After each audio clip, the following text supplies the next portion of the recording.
is let's continue from the side.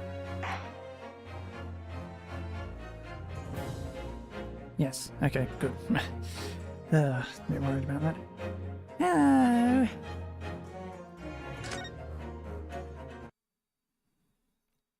On we go with the other Naruhodo.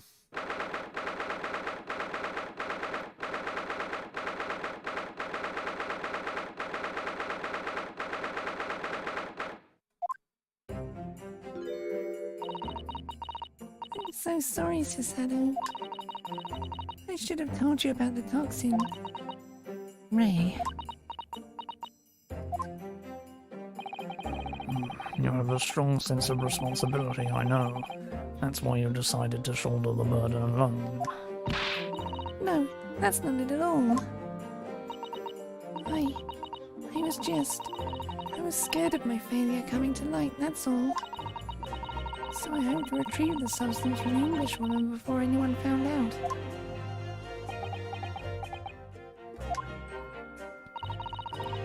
Before the trial started, do you remember what you said, Susato? That you had no doubt in your mind about my innocence, that you'd stand by me to the last. I remember. And yet I didn't deserve your trust in me. I hid important details from you, Susato. I completely betrayed your faith in me. Hit me, Susato. I deserve it. No, in fact, throw me to the floor. No, that's too good for me as well. Drag me through the city streets. I'm no better, you know. Oh. Even though in my heart I know that you pulled the knife blade from Miss Brett's back. There was just a brief moment when, in my mind, I doubted you. Susato. I'm sorry. After I stood here and promised you that I'd stand by you and always be on your side, I betrayed your faith in me too. And as such, I failed you as a lawyer. Oh, no. I think this situation has taught both of you a valuable lesson. Placing your unbridled faith in another is no easy task. Yes, Father. That fact has certainly struck home. Which is why I can see more clearly now. So, Ray. Yes? Can you find it in your heart to forgive me?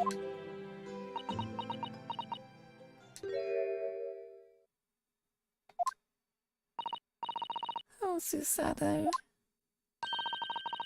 You know you'll always be a gallant, dashing lawyer in my eyes now.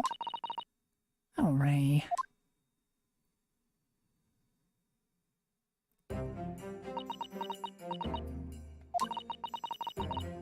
I was so scared, you know, when it happened. I didn't know what was going on. The Englishwoman was sitting at the back of the hut, listening to what I was saying. I know it was you who stole the poison. Well now, whatever do you mean? And then a moment later, she suddenly got to her feet. Before collapsing on the floor in front of me, with a knife in her back.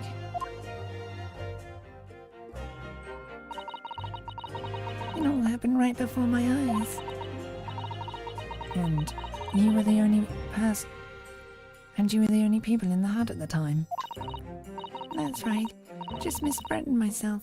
There was no one else. So I just don't understand how she could possibly have been stabbed like that. A great mystery indeed. I still can't believe it happened. That's why I just couldn't bring myself to speak up. It will be alright. However it happened, and whatever really went on by the sea that day, I promise you that I'm going to prove everything you said you saw is true. Spoken like a true Mikatoba. No, I think we should discuss what's coming up in the trial, don't you? We don't have much time. We must make sure we have our facts in order.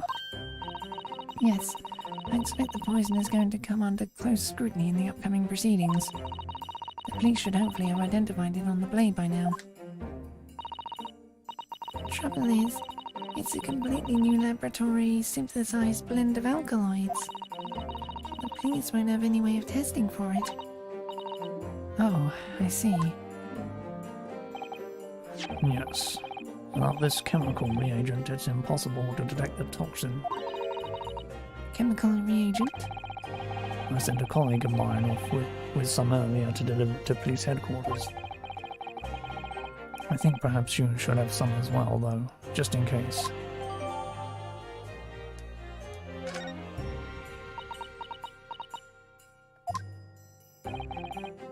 What's the matter, Cesar?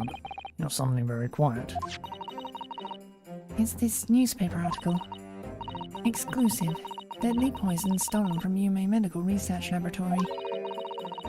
I'm wondering how the information got out, given that it was a government secret. It was all the Englishwoman's doing. What? It was when the professor and Soseki-san were being interviewed at a laboratory. That so-called English lady swarmed in and without any compulsion said to Professor Mikotoba,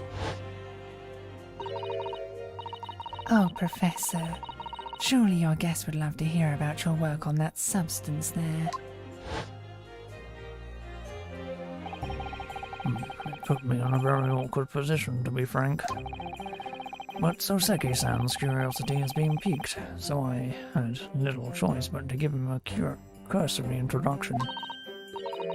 So then, Soseki-san knew about the poison? Yes, and it's highly likely. But the reporter who was writing up the story about us would have caught a glimpse of the toxin too. This Minimimo-san. By the way, did that reporter join you when you all went to the beach? Oh, no, I don't remember the reporter being there. Indeed, he shouldn't have been. I very much doubt anyone would have wanted him there. Oh. A known criminal had been given permission by the authorities to bathe by the seaside. Soseki-san pointed out that inviting a reporter might be problematic, so the man was sent back to his office. So he obviously didn't go back. Yet he obviously didn't go back. He secretly followed the party to the beach and took this very candid photograph. And then presumably he posted it anonymously to the police.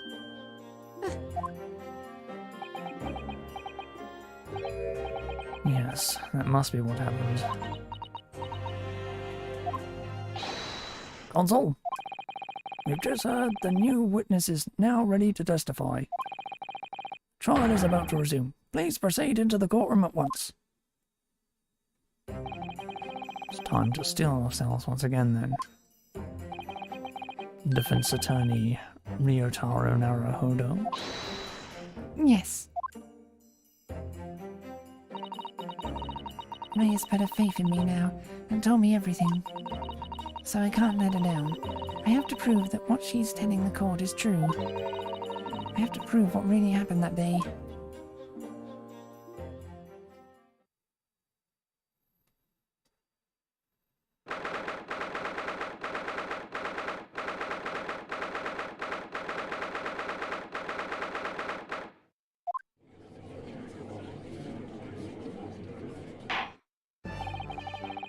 I hereby call this court to order, as we reconvene to continue the trial of Rei Minibami. Blech. Prosecutor Ouchi, you have summoned the new witness.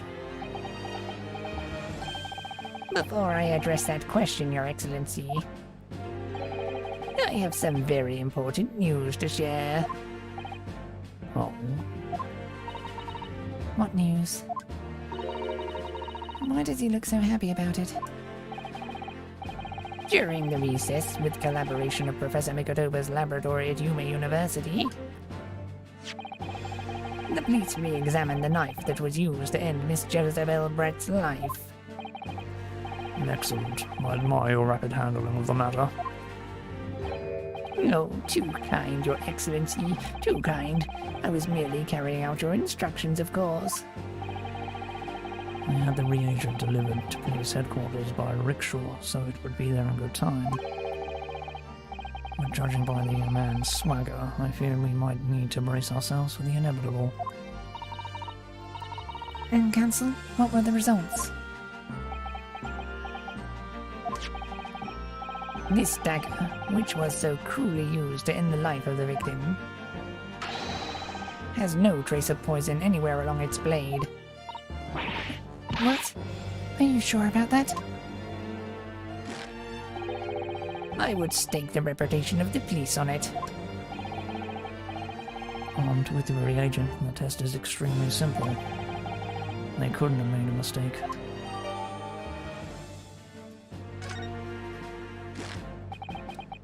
In short, the accused feeble excuse earlier has been utterly destroyed. Ugh.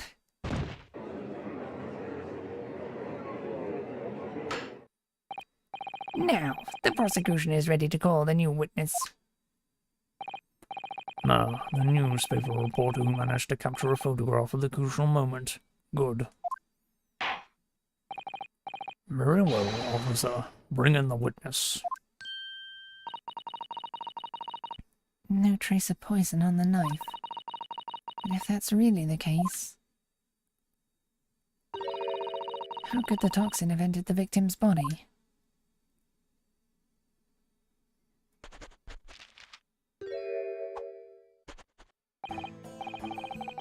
Witness, please state your name and occupation for the court.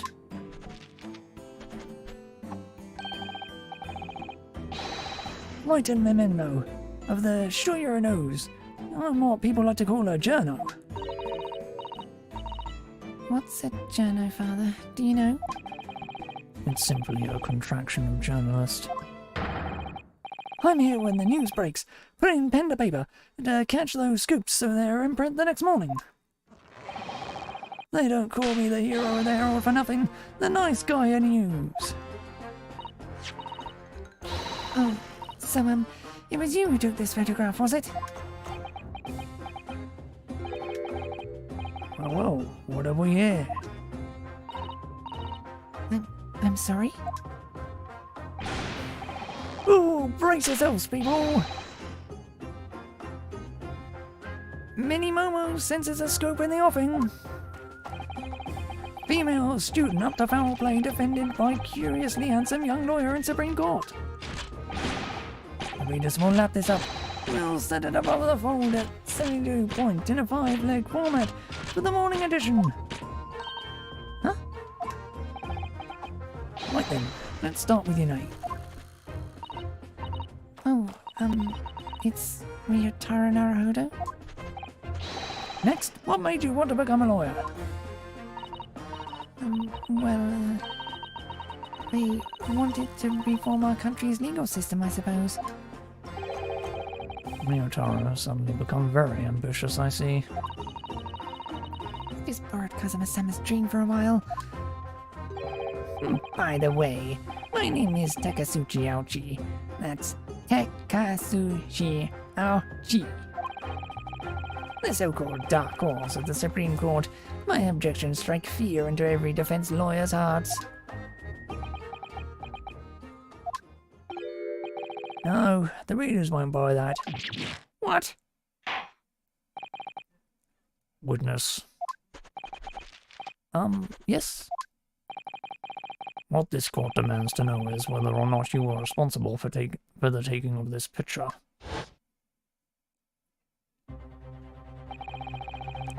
It was delivered anonymously to the Imperial Police Bureau only yesterday. Yeah, I wouldn't be a journo if I didn't click quick when I'm presented with a scoop like that now, would I? Sometimes stories call out to me, sometimes I have to chase them down, but either way you've got to be fast.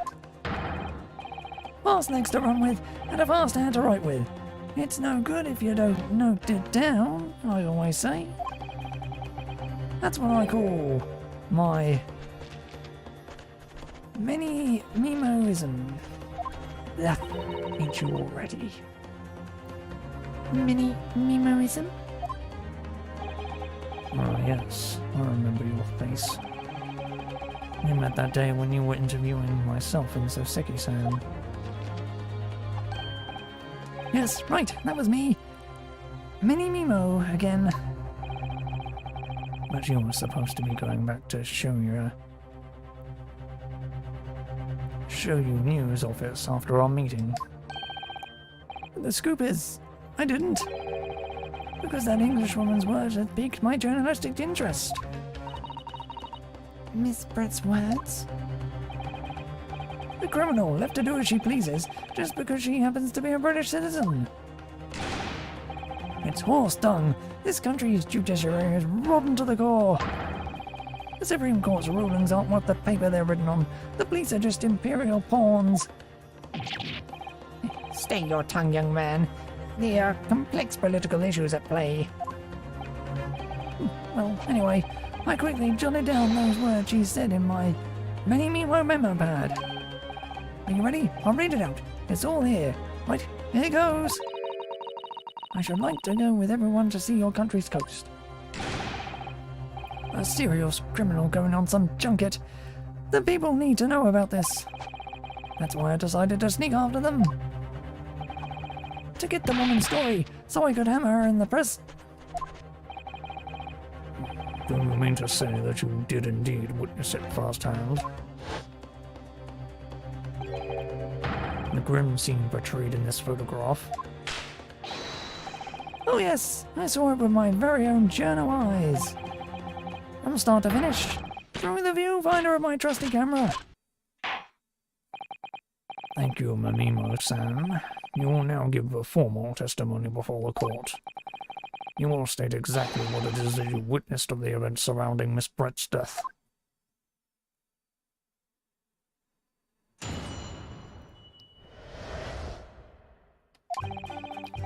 The beach hut was made of shoddy old reed screens, so there were plenty of gaps that I could see inside through. The Englishwoman was sitting on a stool when the student girl came in and started arguing with her. Seconds later, the girl pulled out a knife, throwing the Englishwoman to the floor as she stabbed her in the back. My smouldering journal spirit burst into flames. Quick as a flash, I whipped out my camera ready to click. I pulled apart the rough weave of one of the screens and poked the lens through for the perfect shot.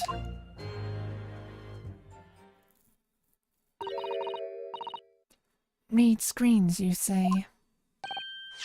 Right, you can see them clearly enough in that great shot I snapped.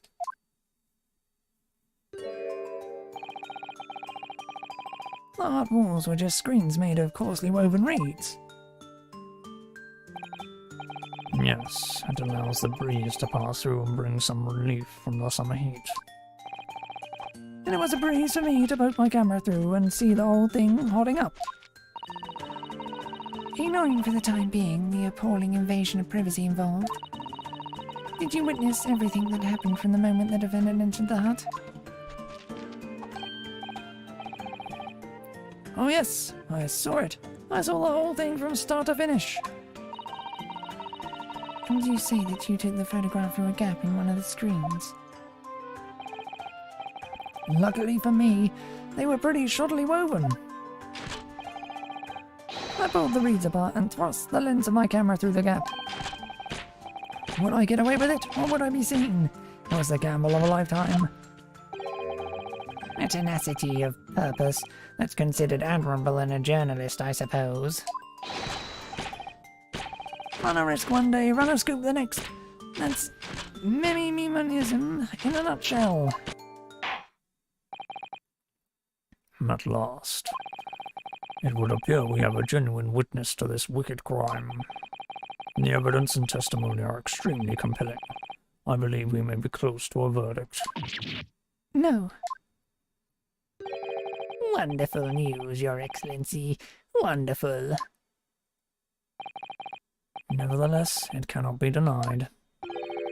But this testimony begs one very large question. What question?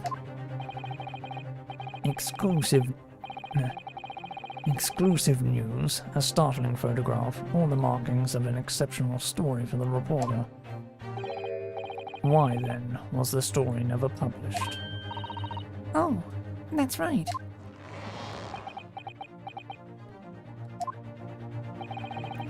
It seems clear to me that there are circumstances at play here that are yet to be understood. More pathetic excuses. Very well then, Consul. Proceed with your cross-examination. Yes, Your Excellency. There's more to this reporter than meets the eye. He's keeping something about this case very close to his chest.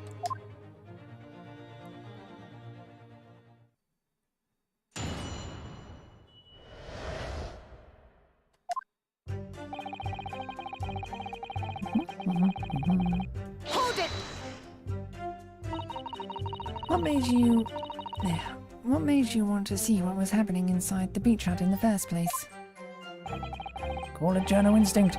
Can you think of a better reason? I don't know. Perhaps because, as well as being a proven criminal, the person inside was a young woman? Ah, I see where you're going with this. Brace yourselves, people. He's painting the journo as a voyeur. It's hardly slander, sir. You had a camera and you were taking pictures without the woman's knowledge. Nope, you've got it all wrong, little student boy. Sorry? To my mind, all that was inside that was a scoop. Nothing more, nothing less. Scoops know no gender, man or woman, it's all news. That's not even mini-memoism, it's basic journalism. If only the courtroom was as indiscriminate.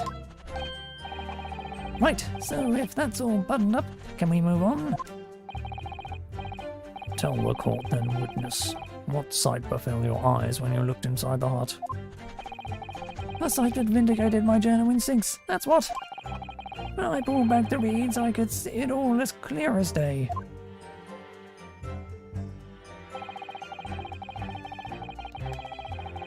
Hold it! So you actually saw Membami-san entering the hut? Yep, and she was raging like my journo spirit. And the argument you mentioned? What was that about exactly? You stole it. I didn't steal it. That kind of thing. Talking about the poison, I suppose. The student girl walked right up to the English woman and really started laying into her. I mean, if she'd laid into her any more, there would have been eggs. The man should have been an author. His descriptive talents are wasted on journalism. But the student's rantings fell on deaf ears, like a Japanese person listening to English for the first time. He really ought to work on his similes first, though, to be honest. Anyway, the point is, that woman in the dock was mightily angry. And her temper finally got the better of her, it seems. Dear me. Which was the climactic moment that I caught on film.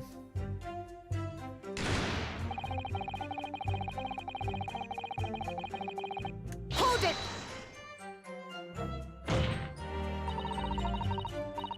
Do you swear before this court that you actually saw the precise moment when the stabbing took place?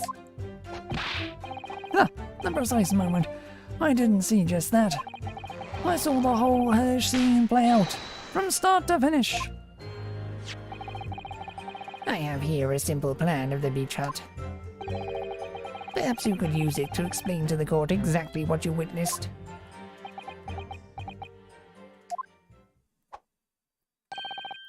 Right you are. It's all here in my memo pad. There. When I first peered into the hut, I'm sure that the Englishwoman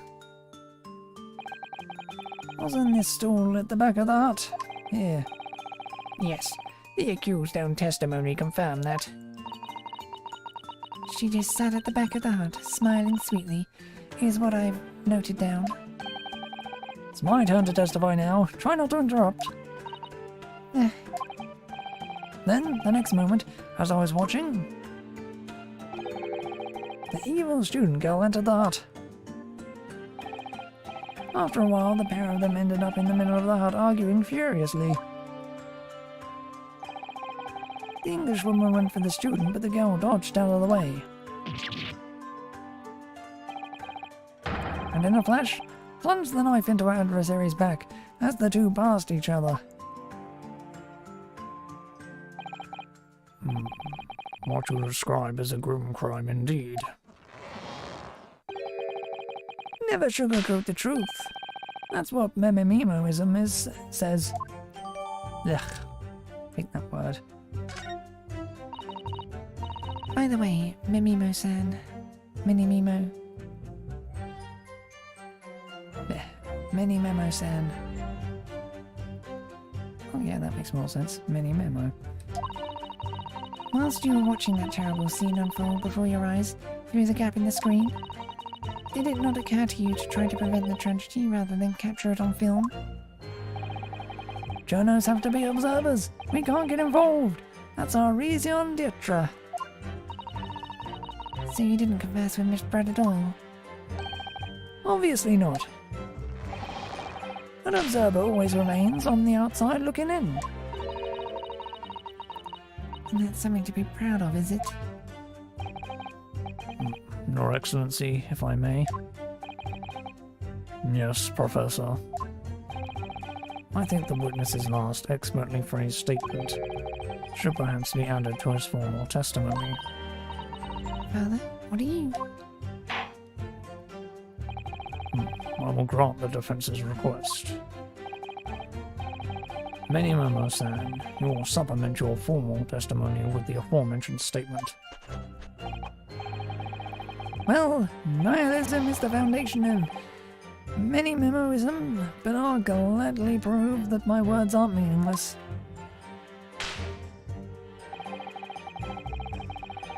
Just go right to 6, do you? Hold it! I should have read that out first, shouldn't I? Really? You didn't set foot inside the hut at all? Are you quite sure about that? I think you may have the wrong impression of me. We're talking about a murder scene here. My nerves are stretched to breaking point already. Oh, I see. You were scared. Maybe I did have the wrong impression of you, yes. It was all I could do to stifle a scream and hold my hand steady enough to snap the shot. You really should have summoned help before thinking of your camera. Mini-memoism and humanism don't always agree. And most of the time in those instances, mini-memoism comes out on top.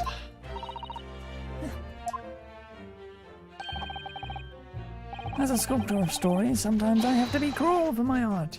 Yes, that's on the spot. Surely he's making all this up. He claims to have spied the whole affair from start to finish. If true, his testimony is devastating. Then it does seem as though he's holding something back, doesn't it?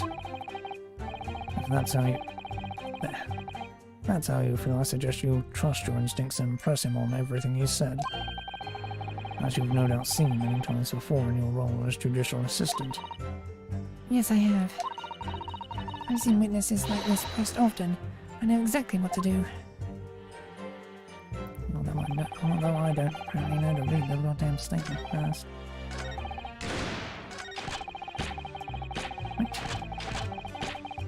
Hold it! The court is fully aware of your desire to capture the incident on film, I'm sure. But then why did you choose to post the photograph anonymously to the police?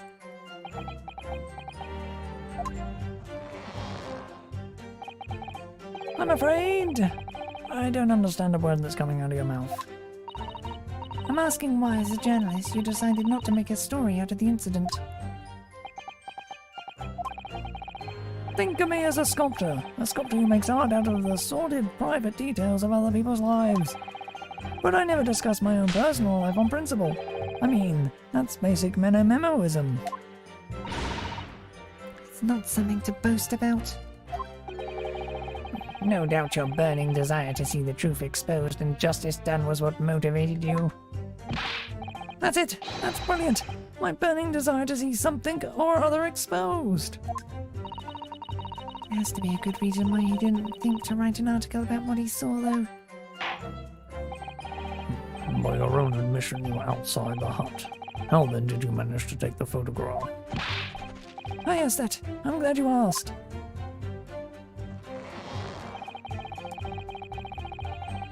Hold it!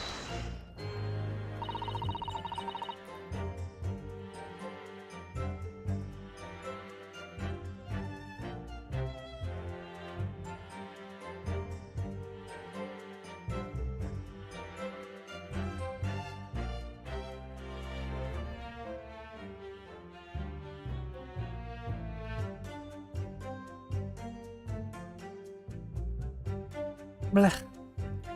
Ah, it's horrible copying shit. But the two women inside didn't notice? Huh, obviously not. If they had, where would I be right now? In jail, that's where.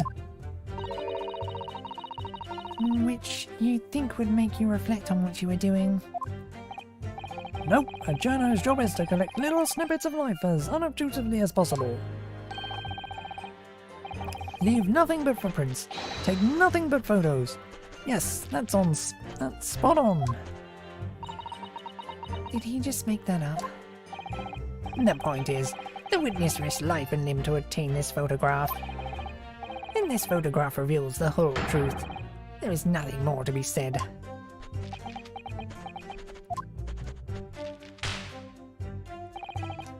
I never once set foot in the hut, nor spoke with the Englishwoman. I was there only as an observer. That's what he said then.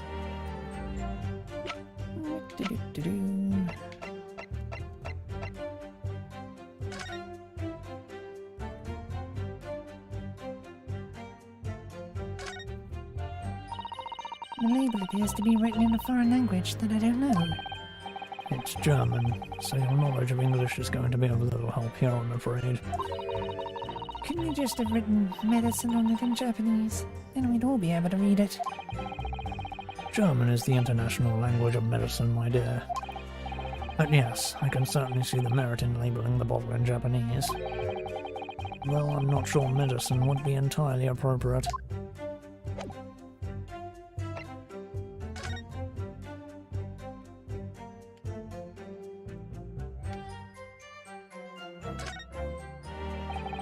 Right, this must be the victim's blood. Oh dear, blood is never a pretty sight, is it? Now to fight the urge to run it under a hot tap and get it clean. You've always been fastidious about cleanliness, haven't you? I think this is something else, Father.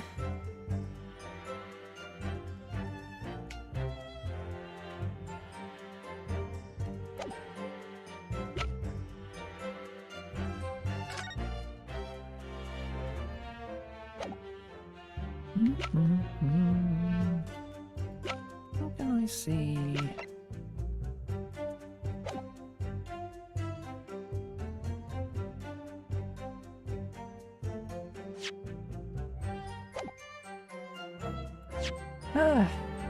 Do I?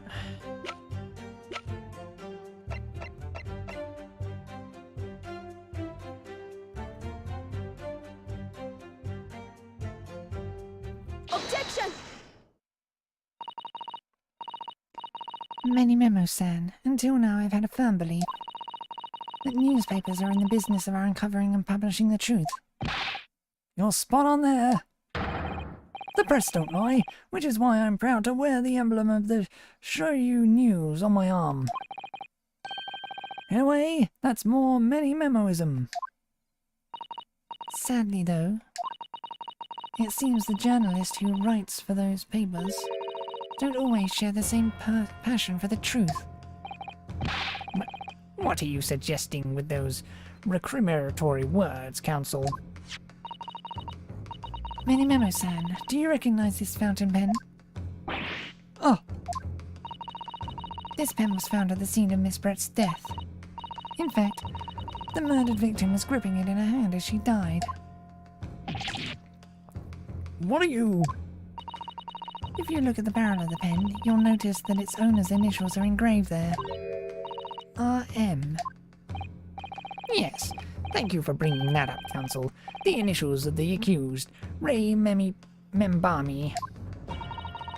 Is it a coincidence, I wonder? that your initials are also RM? No. Write in many memo. RM. That's horse dung. Can't you see?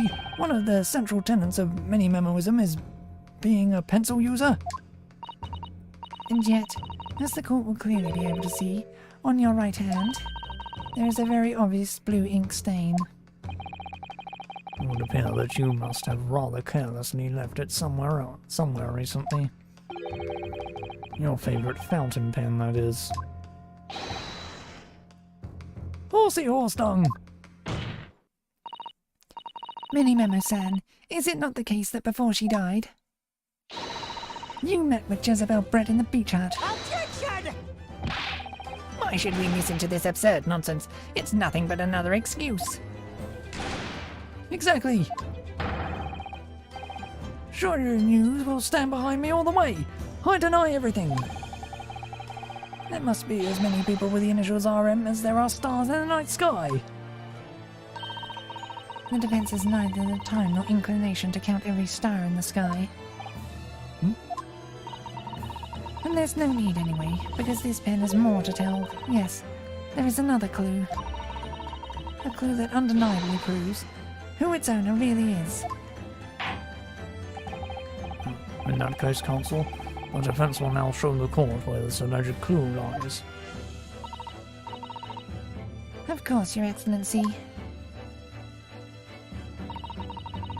The clue on this fountain pen that clearly reveals its owner's identity is... Ah, yes.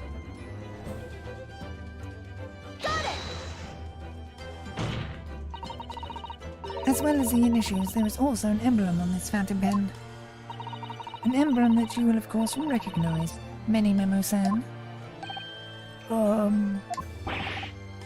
Goodness me.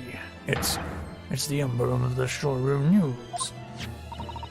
In other words, the owner of this pen is an employee of the showroom news, whose initials are RM. Suddenly the stars in the night sky don't seem so numerous, do they? Well, Many Memo-san, how do you respond? No!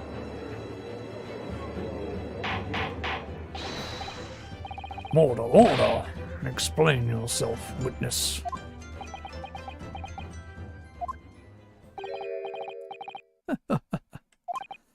So, this is how the mighty Supreme Court works, is it?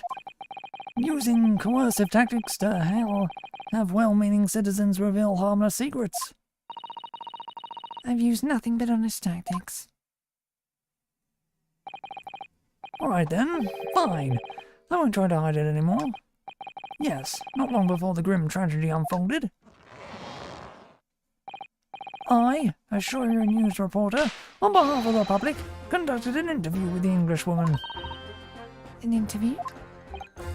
You've never mentioned this before. When exactly was this?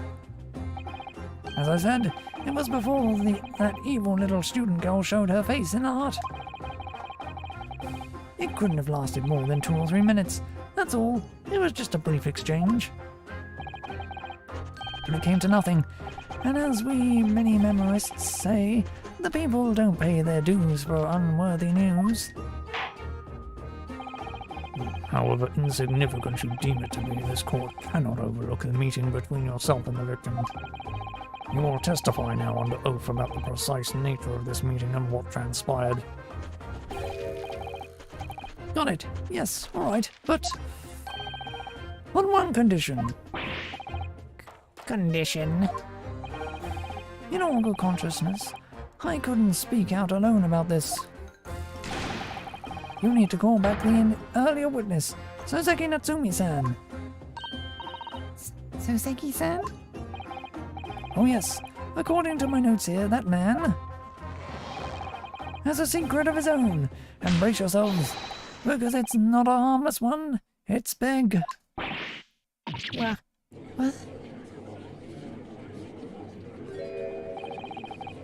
Many memoism states that one man's secret is every other man's front page story. Very well. I will grant the witness's request in this instance. Officer, summon the earlier witness back to the stand. Suseki-san, hiding something.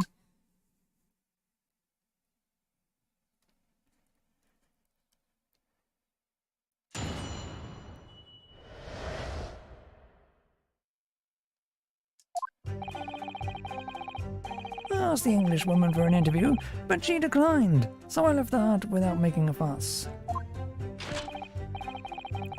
Then, watching secretly from outside, I saw the woman being stabbed and the other witnesses come running.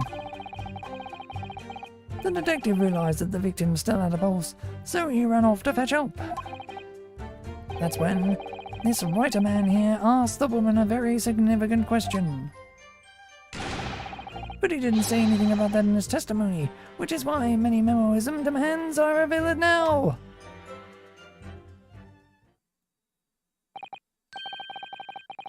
You mean to say the victim...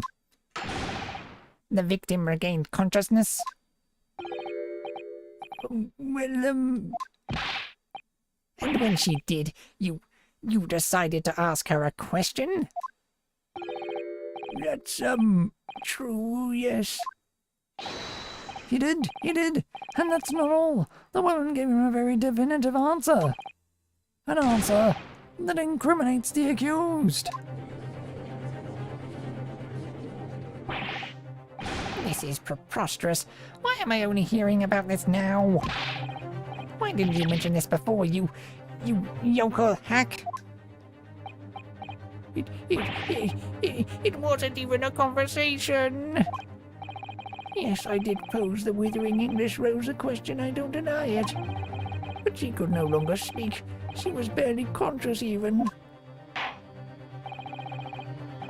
Counsel for the defense. I expect a thorough cross-examination to be conducted here. And this court must and will know the truth. Absolutely, Your Excellency. The court is claiming that Miss Brett implicated Ray somehow. What on earth could have happened in that hut?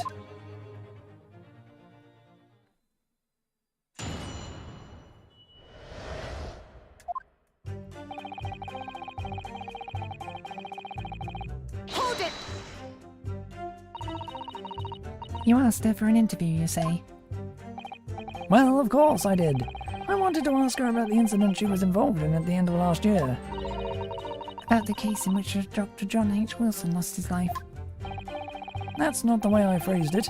Many memoism calls for straight talking. Why did you murder Dr. Wilson is how I put it to her. Yes, that sort of talking is as straight as a ruler. Ask every question as if you're asking for a menu in a restaurant, I say. It's the best way. A veteran at the paper taught me that. And how did Miss Brett answer? With one simple phrase. Mystery is a woman's charm. Phew, that told me. So I waltzed right out of there. Really, something about that doesn't quite seem to fit together. Leave everyone as you waltz. Leave everyone as if you're waltzing in a dance hall, I say. It's the best way. A veteran at the paper taught me that.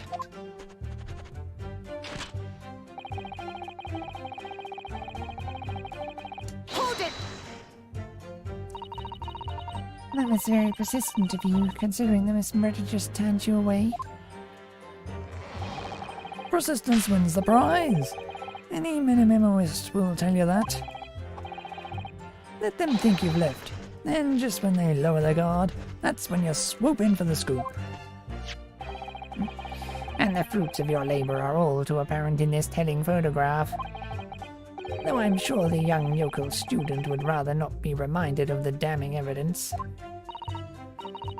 Actually, it's thanks to that photograph that we managed to identify this witness. And now that you found me, I'll tell you whatever you want to know. I've got nothing to hide. I'm sure. Please, Do go ahead, witness. The court is eager to hear what you have to say. Try to stop me! There's a story here to tell here, and I'm going to tell it.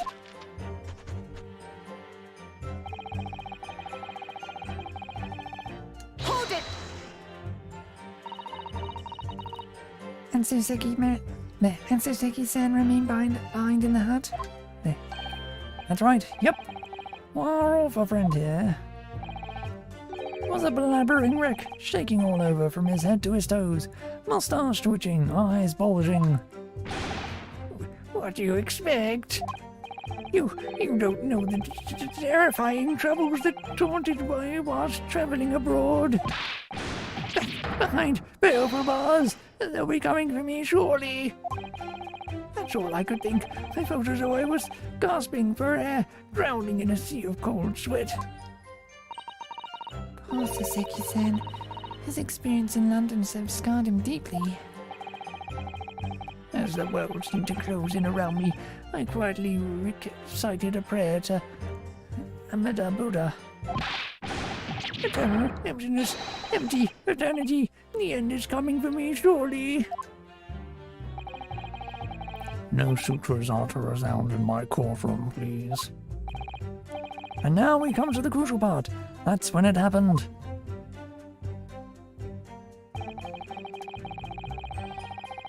Hold it! What question?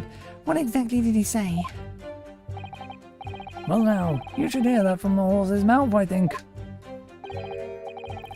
Don't you, Mr. Writer Man?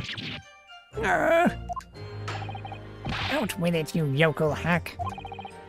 What did you say to her? What did you say to the dying Englishwoman? Well, in truth, I'd been catching crabs at the water's edge and building castles in the sand, you see. Well, the seaside is a place to be at leisure, I suppose, even for a grown man. But then all of a sudden, from that little beach hut, a young girl's panic-stricken cries for help pierced the air. Ray? I ran up the beach to see what was happening, to find the defendant kneeling over the collapsed victim. As soon as Inspector Hosanaga saw Miss Brett on the ground, he sprinted off to get help. And then, just a moment later, I heard a faint moan, a moan from the dead Englishwoman. I nearly jumped out of my skin. But what did you ask her, Suseki-san? I asked her, "Who did this to you?" Don't protract this any longer. How did the woman respond? She didn't. She said nothing in response. But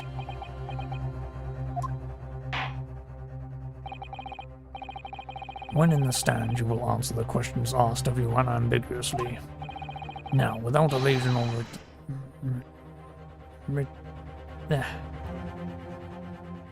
Never seen that word before.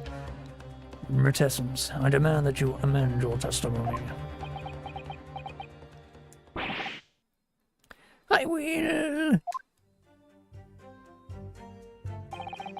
I asked her, "Who did this to you?" But she never replied. Hold it! So you're trying to find out who the culprit was? He who asks the questions is a fool for a minute, but he who does not remains a fool forever. And having been labelled a criminal twice during my time in Great Britain, I was quick to make up my mind. Better to be a fool for a minute than remain a fool in prison forever. However, you indicated that the victim failed to respond. Is that correct? I know why. I know why the Englishwoman said nothing. She was ignoring me because of my stoop and moustache, because I'm Japanese. Oh dear. Suseki-san has really developed a dislike for the English, it seems. Having read the report on his time in Great Britain, I can't say I'm surprised at his xenophobia.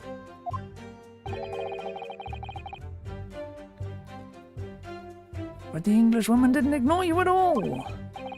Did she, Mr. Writer-Man? Well, yes, all right. She did respond in a manner of speaking, I suppose.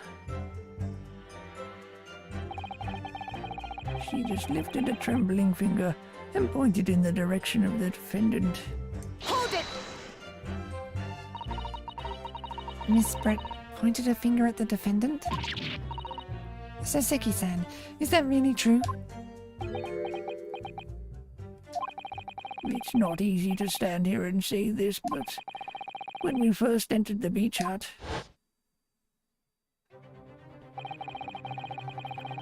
the Englishwoman was sprawled on the floor before us, with the student girl standing on the far side of her. And when I asked who did this to, the Englishwoman summoned her last ounce of strength to point at a trembling finger at the back of the hut. Which was, it can't be denied, in the direction of the student girl who stands accused today.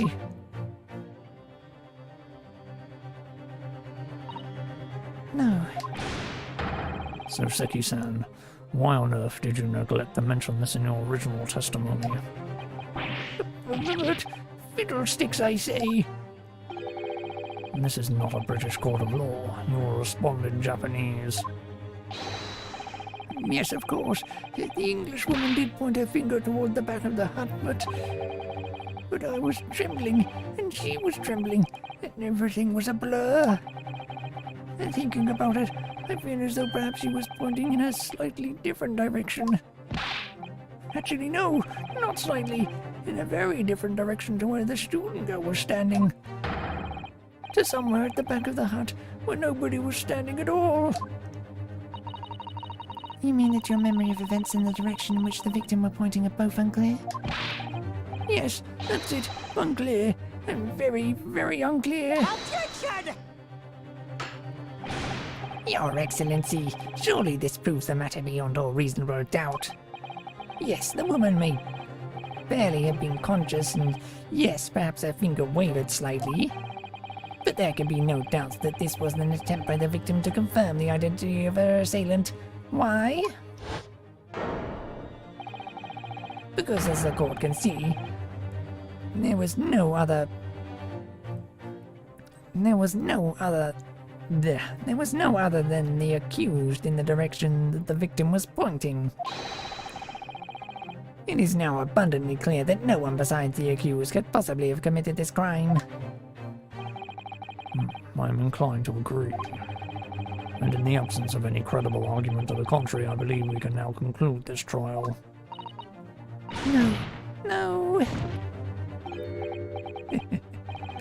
The headline's writing itself. Dashing lawyer's hopes dashed. 92 point across the whole page. We'll do an extra edition. This is a serious blow, Sasado. Unless we're able to identify the true culprit and substantiate our claim with evidence, the judge will give his ruling and the trial will be over. But that's impossible, Father. We don't even know how the crime was committed yet. Impossible though the task may seem, we have no choice. We must think back over everything we've learnt thus far. Somewhere in all these details, I'm confident we'll find the clue we need.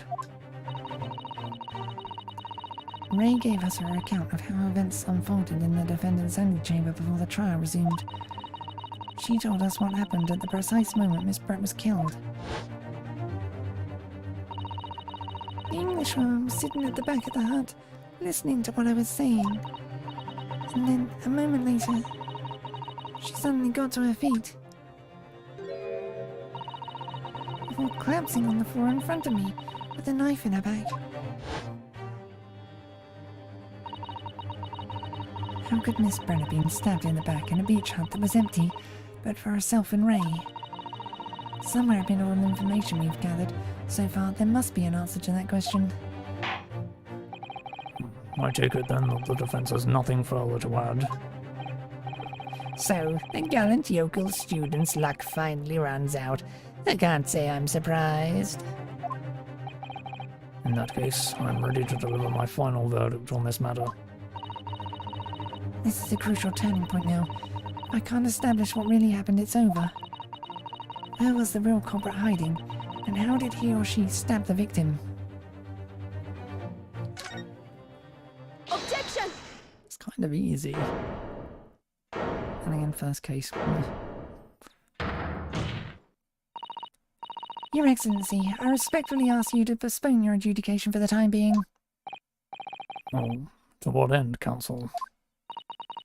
The defense would like to present the court with an alternative theory. An alternative theory that can explain who the victim was actually trying to implicate with her dying gesture. Objection! An alternate theory? None exists. Objection! There was someone else present at the scene who could have committed this crime.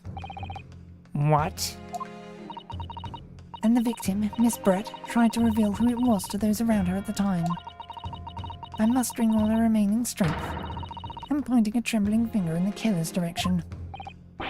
This is fiction. Fantasy.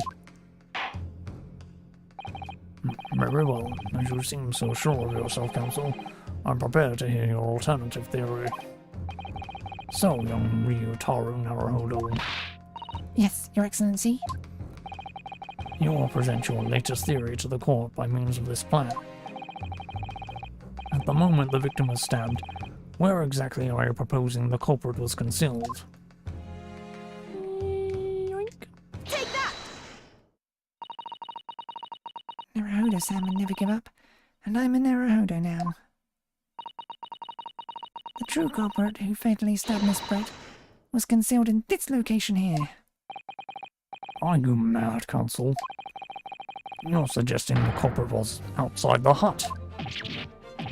What?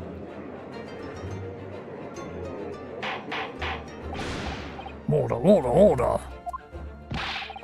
But student lawyer Naruhodo-san, Esquire, that makes no sense at all. You've just pointed out the exact spot where I was hiding to get my scoop snap. But I don't see any suspicious individuals. Didn't see any suspicious individuals loitering about. I can swear to that. Obviously, if the culprit had been outside the hut, there is no way that he or she could have stabbed the victim who was inside the hut. Actually, Prosecutor Ouchie, there is a way. And, in point of fact, the defense can provide evidence strongly suggesting that this is precisely the way Miss Brett was killed. You're bluffing. You're bluffing, you... The defense's assertion is clearly too fantastical for the court to comprehend. You will need to give us some more guidance, counsel. What piece of evidence corroborates your theory that the victim was stabbed from outside the hut?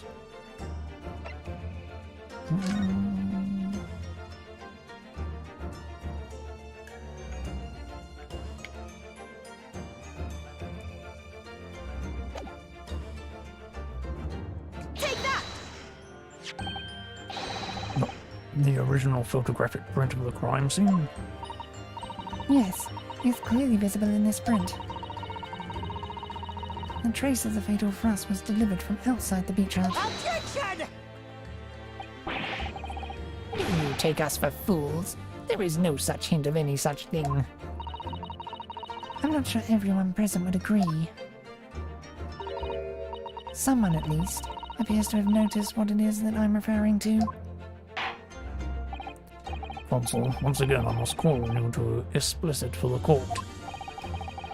Where in this photograph is the trace of the stabbing which you claim took place from outside the hut? Take that! Look closely, just here. In the screen at the back of the hut, you can see the effects of a blade having been forced through the reeds. No! I can't. I can't see any such thing. It's true that the hut in question had 4 walls, as you'd expect. However, By parting the reeds, a knife blade could easily penetrate them. This is extraordinary. Yes. The true culprit actually stabbed the victim from outside the bitch hut. And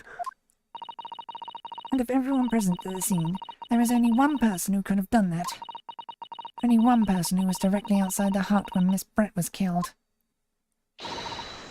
Right in Memo-san, it could only have been you. Oh! Objection! This preposterous idea leaves me almost speechless. Just look at the photograph again. The victim lies almost exactly in the center of the beach hut, does she not? Are we to assume, as part of this farcical scenario, that the assailant was a knife thrower? Objection! No, of course not. We're not? If you recall the testimony of the defendant about the events just before the victim's death. Inside the beach hut, I confronted Miss Brett. But she just sat on a stool at the back of the hut, smiling sweetly at me, as if she knew she was untouchable. A stool? Have another look at the photograph.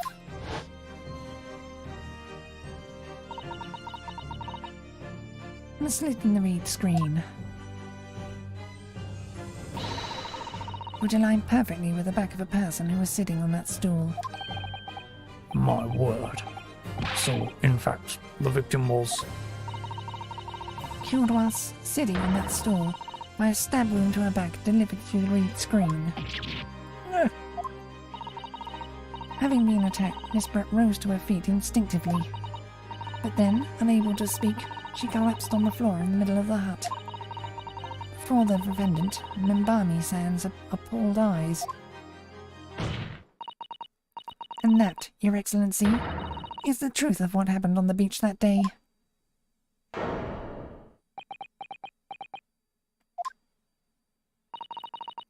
By your silence, Memo-san, I take it that you don't deny the charge? This is absurd! That will do. It would appear that we have a tact admission of guilt from the witness.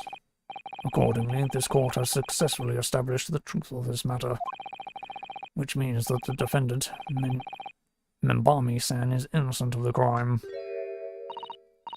Oh, thank goodness. Finally made him cave. I must say I've never been more proud. No, this can't be. The Ouchie clan can't. What of my growth of hope? It wasn't all an apparition. I can't accept this. I won't. I see no reason for the continuance of this trial. I will therefore move to conclude proceedings by delivering my final verdict.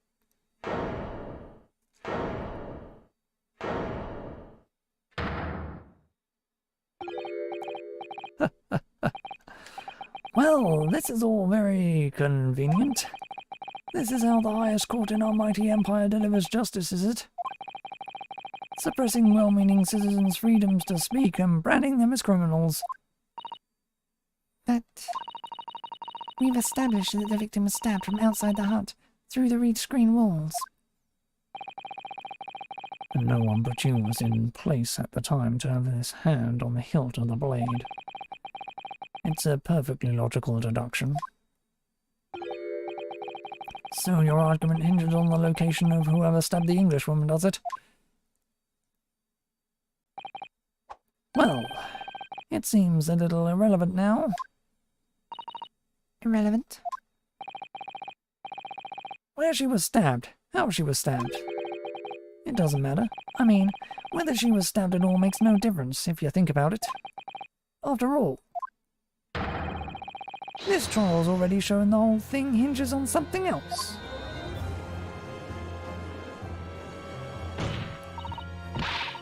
What are you talking about? Brace yourselves, little man. I'm talking about the fact that everything's changed. Because of the dirt you dug up. What? Enough obscurity. Explain yourself, witness. What's to explain? I'm talking about the poison, of course. That poison? Let's ask the professor for a comment on the situation, shall we? I understand that a deadly poison you were developing was stolen from your laboratory, correct? And it's been shown that this poison was administered to the victim, Miss Brett. Is that right? That is correct. The unusual contraction of the victim's pupils are a sure sign that this particular poison was used. I see. So, presumably that means that the victim already had the poison in her body before she was stabbed. Given that her pupils were clearly constricted, it seems highly likely yes. If she had been dead already, the poison could not have circulated in her body.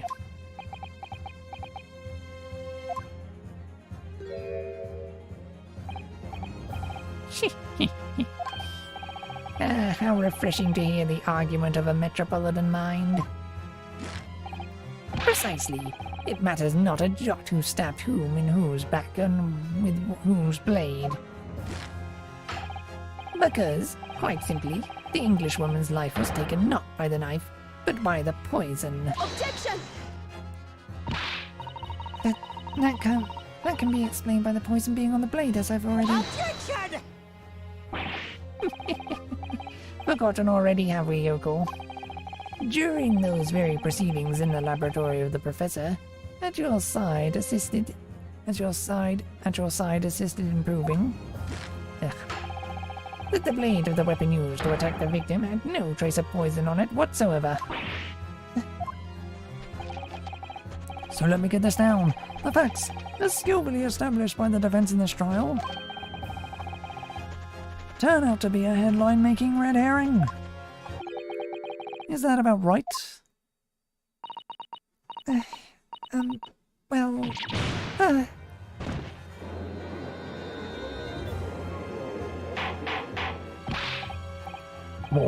Order. Where does this leave us? How, in this case, did the poison enter the victim's body? There is an undeniably obvious answer to that. The lady most likely embedded it. You mean she drank it? Have another look at the photograph here, as you can see.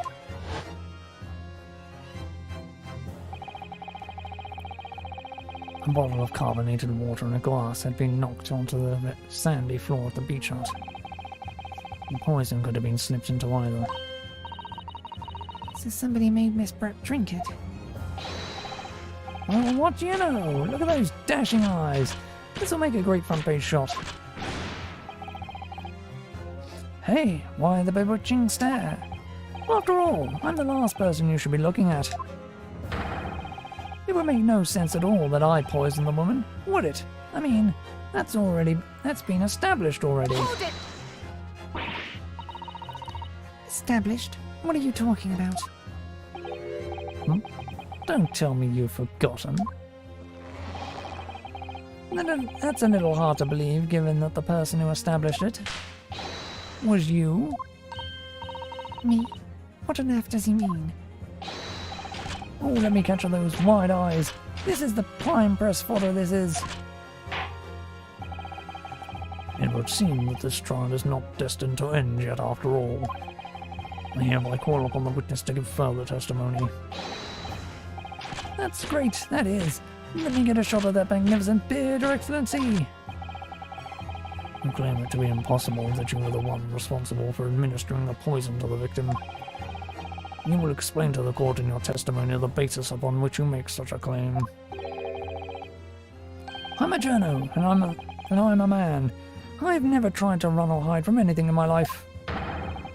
And I'm not about to start now, because that's many-memoism. For a brief moment I thought I'd eliminated the truth, but it slipped right back into obscurity again. Just where is this trial going to take us?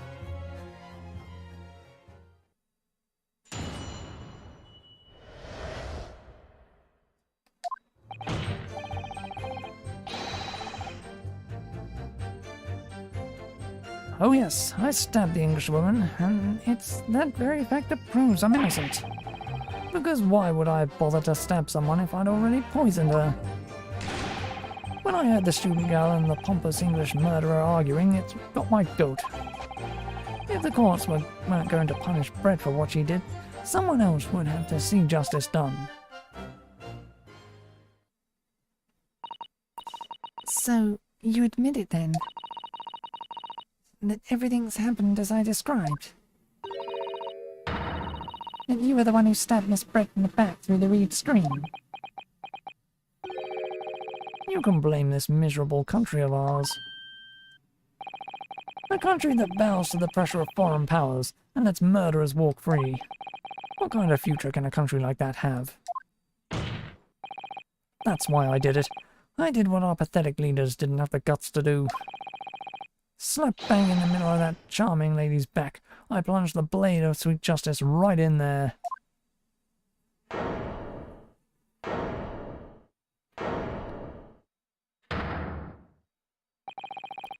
As someone who spends his life seeing that the truth is told, I feel really, really awful about giving false information in my testimony before.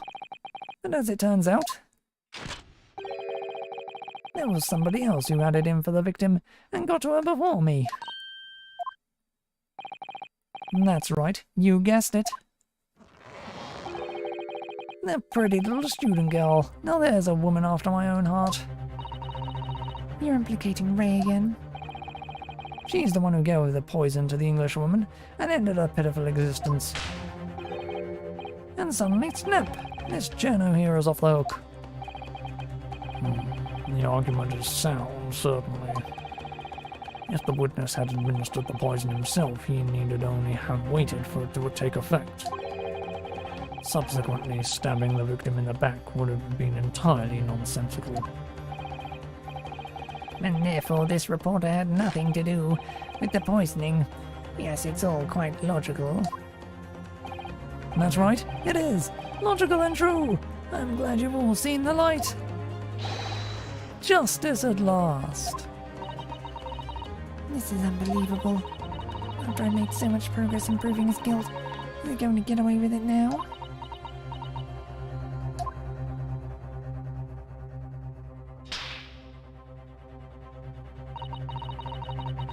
Think of Kazuma-sama and Naruhodo-san. They never stopped looking for a way forward until the judge's final gavel. Very well then, Counsel. Proceed with what I assume to be your last cross-examination in this trial. Yes, Your Excellency.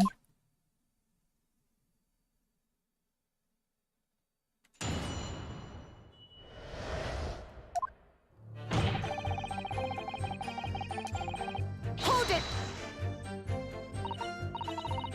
So you do admit that you had murderous intentions towards Miss Brett then? Ha! That woman's very existence offended my sense of justice. Your sense of... He's claiming some sort of righteous indignation. She was pure evil, a cold-blooded killer who committed murder right here on our Empire's soil. But did our good-for-nothing government do anything? Not a chance, so I had to step in. Fly the flag of justice, put things right for the people, yes. It was my civic duty. That's what drove me to do it. So in summary, murderous intentions then.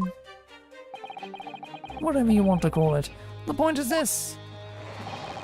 That Englishwoman was a blight. So I had to do what was right for society. Yet a real wrong was done by the student girl in the dock, a crime for which she must pay. Obviously, because the poisoning was nothing to do with me at all.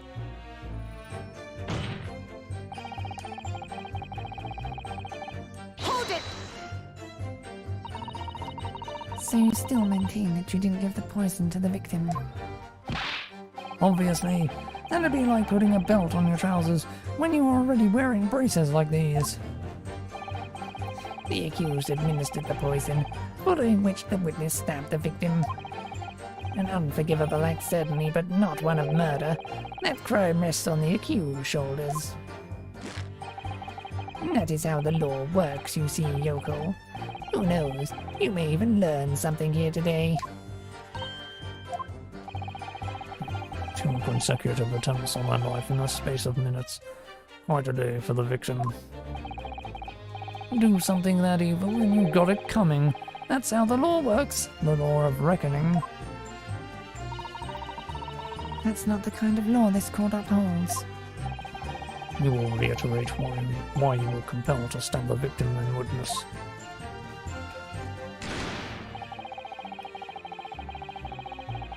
Hold it! What exactly were they arguing about? About what happened in that restaurant 9 months ago, that's what. The student girl was laying into the English woman for killing her beloved mentor, Dr. Wilson. Yes, John H. Wilson. A professor of medicine invited here from England by Professor Nicotova, no less. Right, but the English woman just jeered. Her case was to be heard by the British Consular Court in Shanghai. However, there is little doubt that she would simply have been acquitted and sent back to her homeland a free woman. It was eating that student girl up inside. You could see it. I really felt for her.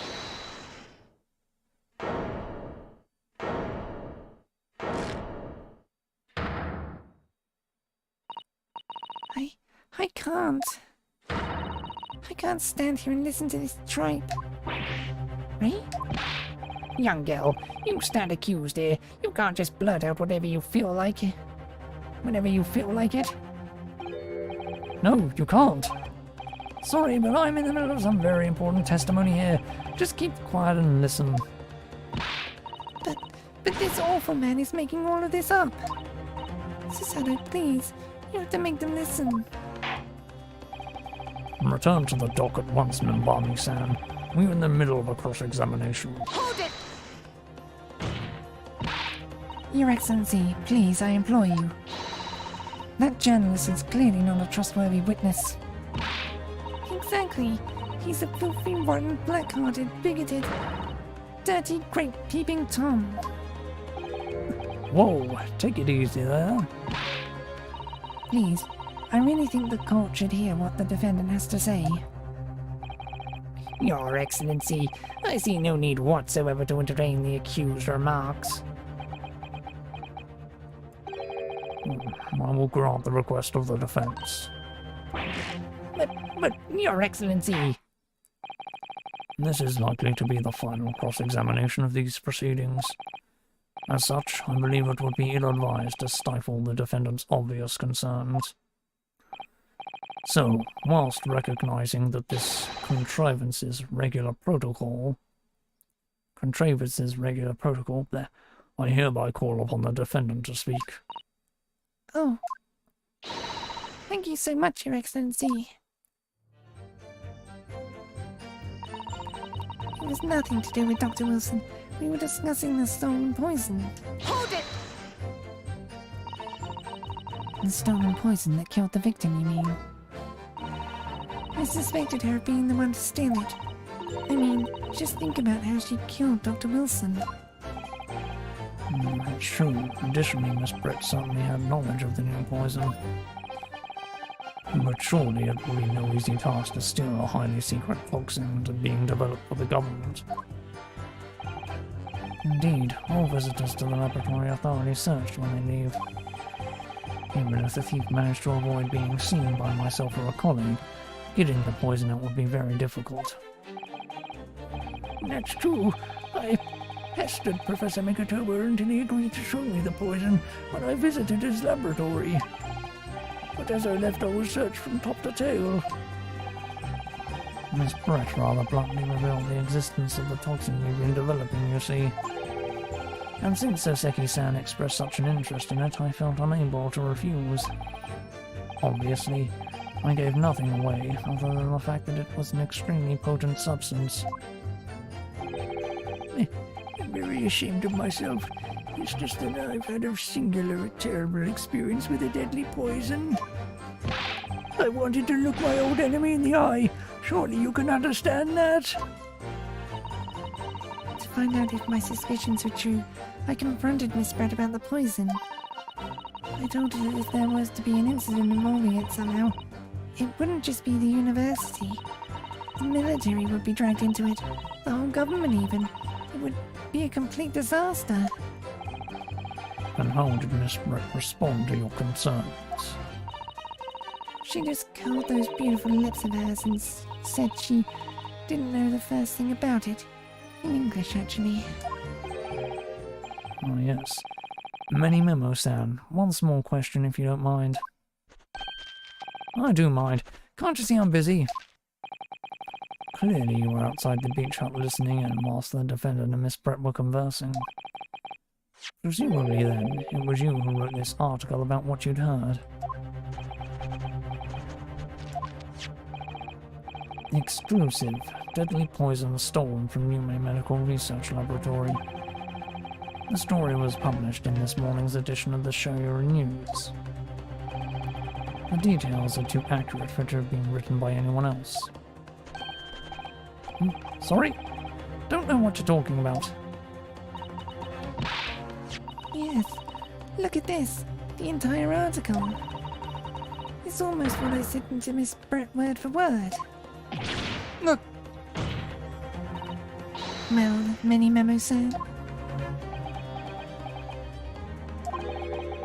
As a journo, and as a citizen of a free country, I don't have to reveal my sources. That's the founding principle of many memoism. Father's clearly right about this. That reporter did write that article, and he based it on what he overheard from outside the hut.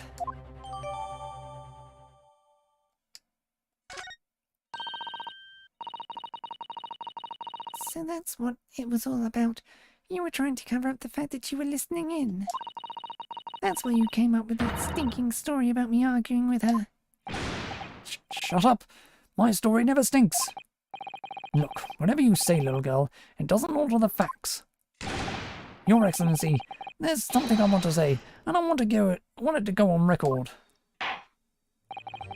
Very well, you may amend your formal testimony. Huh. Huh. Huh.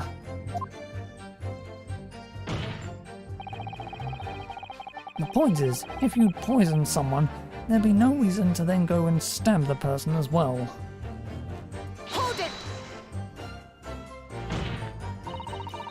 Perhaps you doubted the efficiency of the poison and sought to make sure your victim would die.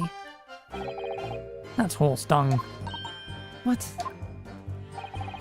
That would be like pouring pepper on your Chinese ramen before you even tasted it. Completely reckless. Although, it might surprise you to learn that I am a bit of an impetuous pepper pourer as it happens. Once the victim had taken the poison, she would have been only minutes away from death. And yet, this man then proceeded to stab her in the back as well. There has to have been a good reason for that. If it was the reporter who gave the poison to Miss Brett, then clearly he must have done it prior to Ray entering the hut. Yes, that's undeniable. But between him leaving the hut and the victim being stabbed, there was one very crucial change in the situation. Sorry? What change? The reporter overheard the conversation between Ray and the Englishwoman. Yes, that's it. That's when Minimemo-san first found out the exact nature of the poison he'd used. That could be the key here. If the victim had unwittingly taken the poison already, the reporter would have had no reason to stab her. On the face of it, that logic sounds entirely reasonable. And there's no question that this man was responsible for Miss Brett's murder. If you could think of a plausible explanation as to why he might have stabbed her, even after the poisoning. I feel sure that everything would drop into place. That's what we should be looking for. Yes, I agree. In order to do that, I must try to glean more information. Right.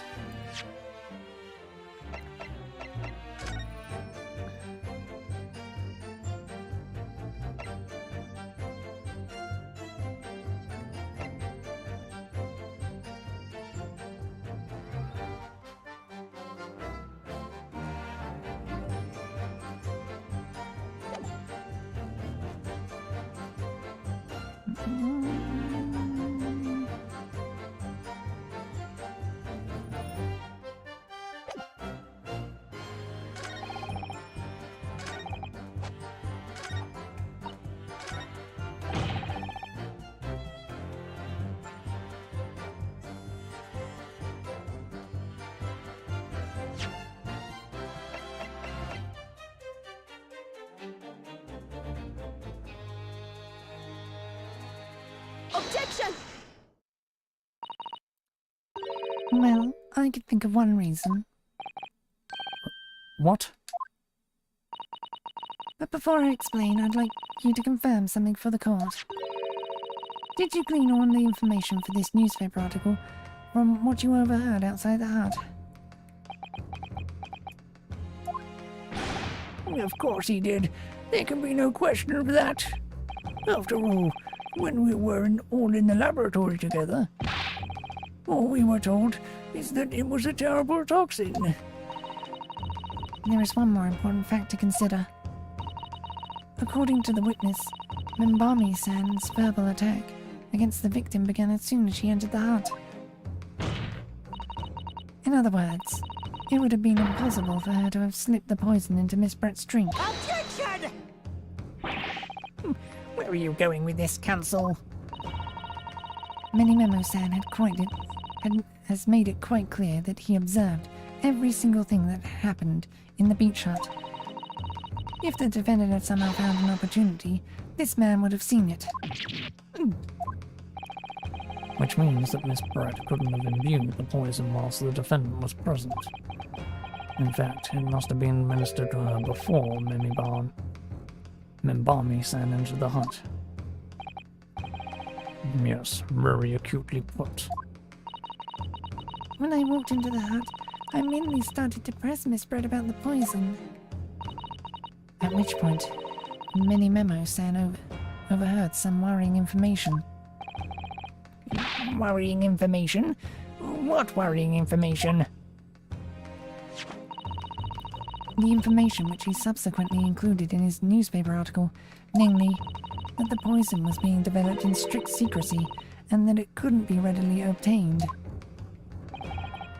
Absolutely. In fact, that's quite an understatement. The only possible place it could come from is my lab.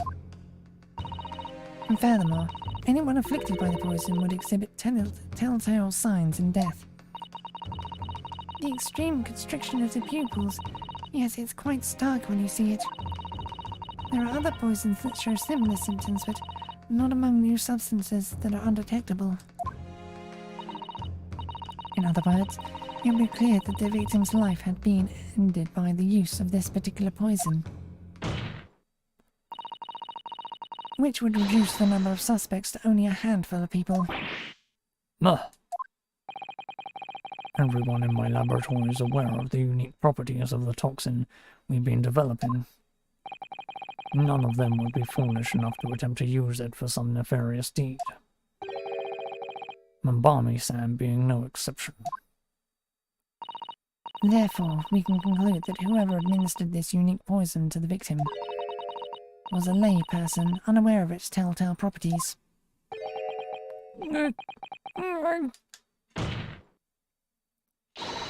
In other words, someone like you, right in the memo.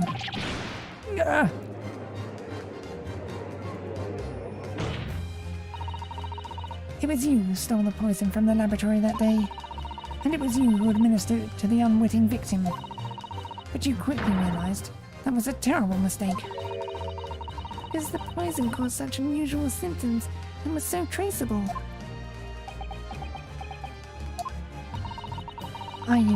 As you listened in from the far side of the beach hut's thin walls, you learned of these facts. But you'd already given the victim the poison at that point. It was too late. So you hatched a plan to disguise your mistake. A plan that involved stabbing the victim in the back through the reed screen. Objection!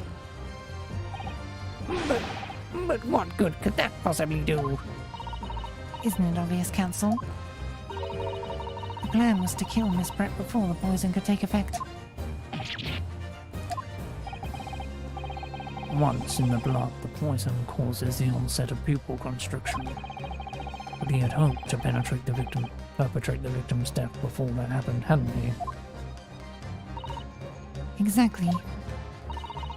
Because without any revealing signs of the new secret...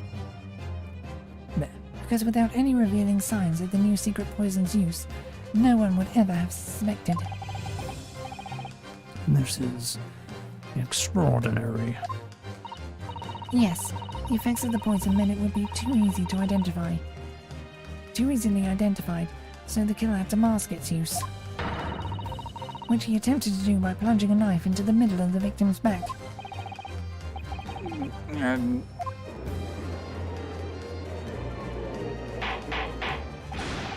Order! The argument presented is sound. The court is satisfied that it warrants consideration. Does the prosecution have a counter-argument it wishes to put forward? Well, there were a number of... yes, I counter completely. Objection! The prosecution's evasive response clearly shows, in much the same way as he nurtures the remnants of his topknot, he is clinging to lost hope. Lost hope!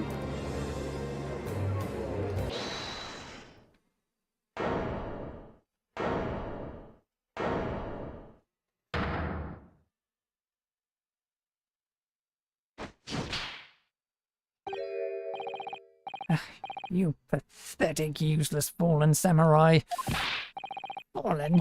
Who are you calling fallen? My virgin I don't need a counter-argument. What? What are you talking about? It should be blatantly obvious. I stole the poison, you say? Gave it to the victim, you say? Stabbed her, you say? Lots of fine theories.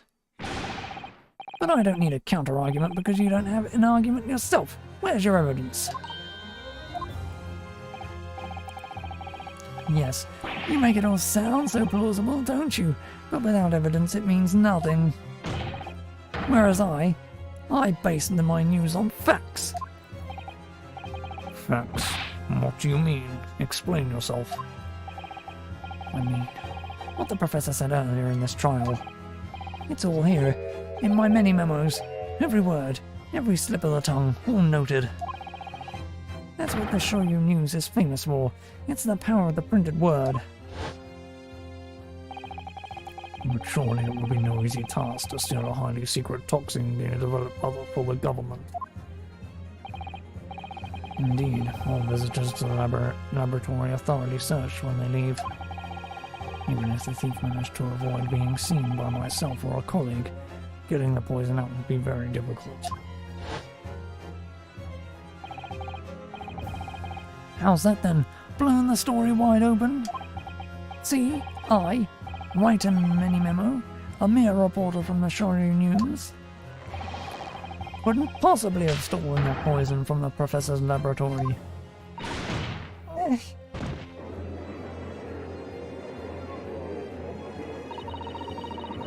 There can't be any question of it.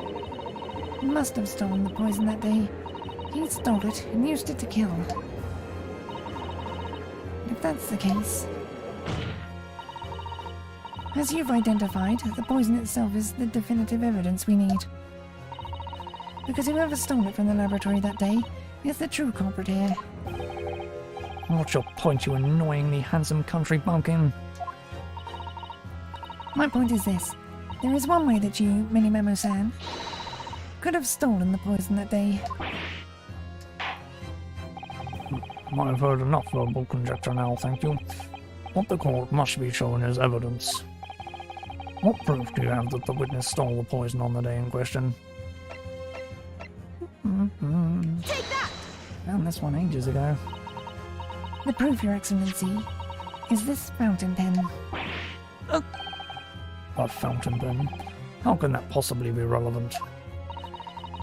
These magical pens somehow seem to have enough ink to write many thousands of kanji characters. I believe they arrived in our country for the first time some 15 years ago now. Bah, I swear by a weasel hair calligraphy brush and nothing else. These newfangled pens are merely a fad. Well, as a forward-thinking man of words, obviously I love my fountain pen. Suck up a spoonful of scrumptious ink, and one's work is awash with words in the blink of an eye. That's right. Fountain pens have a small reservoir in the barrel, into which ink is sucked up through the nib of the pen in order to write with the latter. Write with later, the... What does all this talk of sucking up ink have? Yeah. And just as it's possible to suck ink into the reservoir, it's also possible to eject it through the nib again, of course.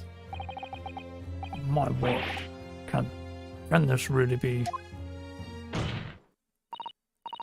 Well, Many Memo-san?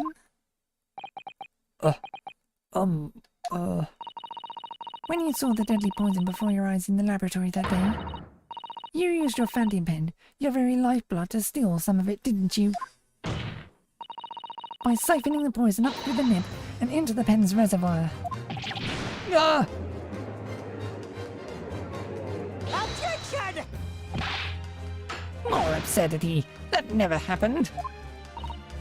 True, we've heard that there were procedures in place to prevent thefts like this from the laboratory. But would anyone have thought to look inside a fountain pen of all places? No, I'm a little ashamed to say. But for fear of offending our guests, such a detailed search would not have been conducted. Well, this is quite startling, I must say. I remind the court that this pen was found in the clutches of the victim when she died. In other words, it was dropped at the scene by Many Memo-san. So the crucial question is, when exactly was the pen dropped? Oh, are you suggesting? The natural conclusion is that, in your haste to act whilst the victim was distracted for a moment, you dropped the pen after you emptied the poison from it into her glass. Objection! There could be any number of alternate explanations. For example, the witness could have been using his pen to write down the details of his conversation with the victim. And when shocked by one of her outrageous answers, the pen fell from his quivering hand. Objection!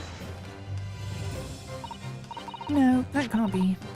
If it was, how do you explain why the pen was devoid of ink? What? As you can see for yourself if you examine the evidence, there would appear to be no ink present in the reservoir. What newspaper reporter goes to interview someone with nothing in his pen? No, the pen was dropped after the poison that filled its reservoir had been emptied into the victim's glass. Witness, what do you have to say in your defense?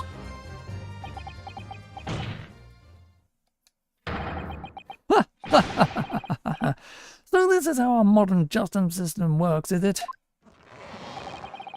So what if the ink in my pen runs dry? So what if my pencil snaps? I can always claw my way back into the game. I have plenty in reserve. Ugh!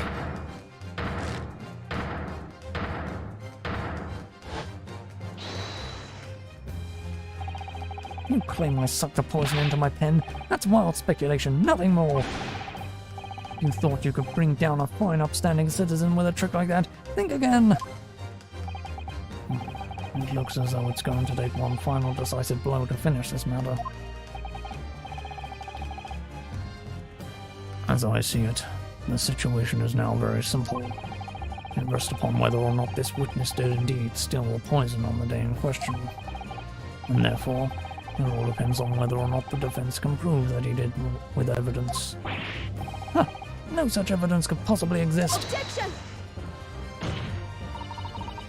Many Memo-san, this is how our modern justice system works. What? In the courtroom, evidence is everything. Something you would do well to remember. Because we are all well past the point of speculation at this stage, I assure you. Very well then. I call upon the defense to present the aforementioned evidence. Sit then. This will be the final piece in the puzzle. The defense can prove by means of this item that it was the witness's pen that was used to steal the poison. Take that! Counsel, what is that bottle? This bottle contains the unique chemical reagent that can identify the poison in question. Yes, that poison is an entirely new synthesis of alkaloids, developed by my colleagues and I. It would be impossible to detect traces of it by any other method. Or, from another's perspective, simply with this chemical reagent, anybody at all could check for traces of the poison. A reagent? What? One drop of the contents of this bottle on the tip of your fountain pen, Minimomo-san, is all it will take to solve this case beyond all reasonable doubt.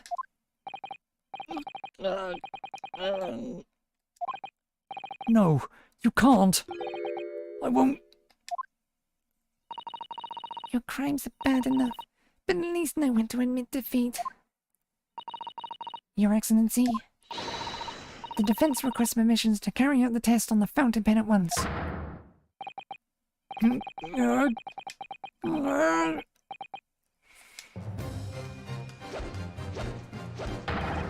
This isn't my fault. The Empire drove me to this, trying to hold a high level of nations. I took up arms in the form of a mighty pen, and all in the name of justice and righteousness. Many men. Sasado, with me. I'm there. Ah! God's sake, fucking autotext. Ugh. Did I do it right? That was the Sasado takedown, wasn't it? Not quite. That was a Ryotaro takedown.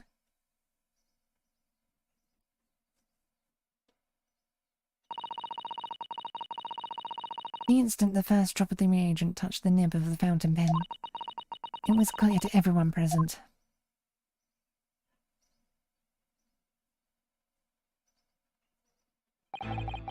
When I saw it there in the lab, the poison, the devil got a hold of me, and I decided to do it on a whim. I excused myself and emptied all the ink down the sink in the bathroom, washing the reservoir out carefully. And then you waited for an opportunity to suck up some of the poison, didn't you? Into your fountain pen. Yes, that's right. Answer me one thing, Minimomo-san. Why did you steal it? For what purpose? Isn't it obvious? To find out what it was made of and expose it in an article. I mean, it was a secret project after all. Too juicy for a journal like me to pass up.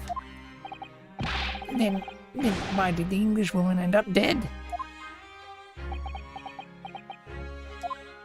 I went into that hut intending to quiz her on her situation, that's all, as a reporter.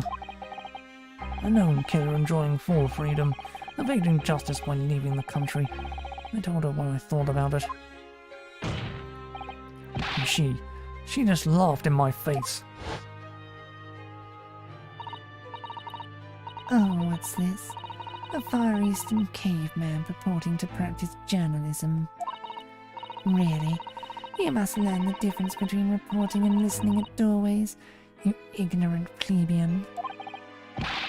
What did you call me? This country, with its pretensions of a justice... This country, with its pretensions to a justice system, to a free press, it's really very depressing. You see our superior ways in the West, yet you lack the mental capacity to emulate them. Get out of here, you oaf. Get out and crawl back into the cave from which you came. Cave you came from.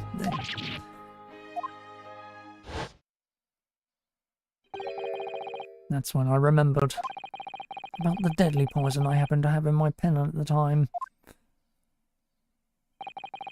What a terrible tale. In my head, I knew I should just get out of there as quickly as possible, but I couldn't. I couldn't let her get away with what she'd done, and she clearly had no remorse at all. I suppose it was my journo spirit getting all fired up.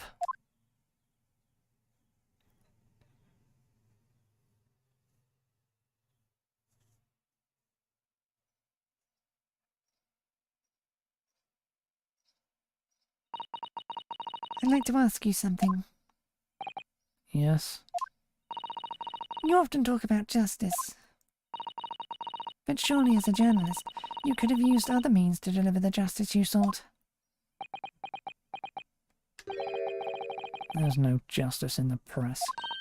Sorry? After that trial 9 months ago, I kept digging and digging to find out what had happened in that courtroom. And finally, I discovered the truth.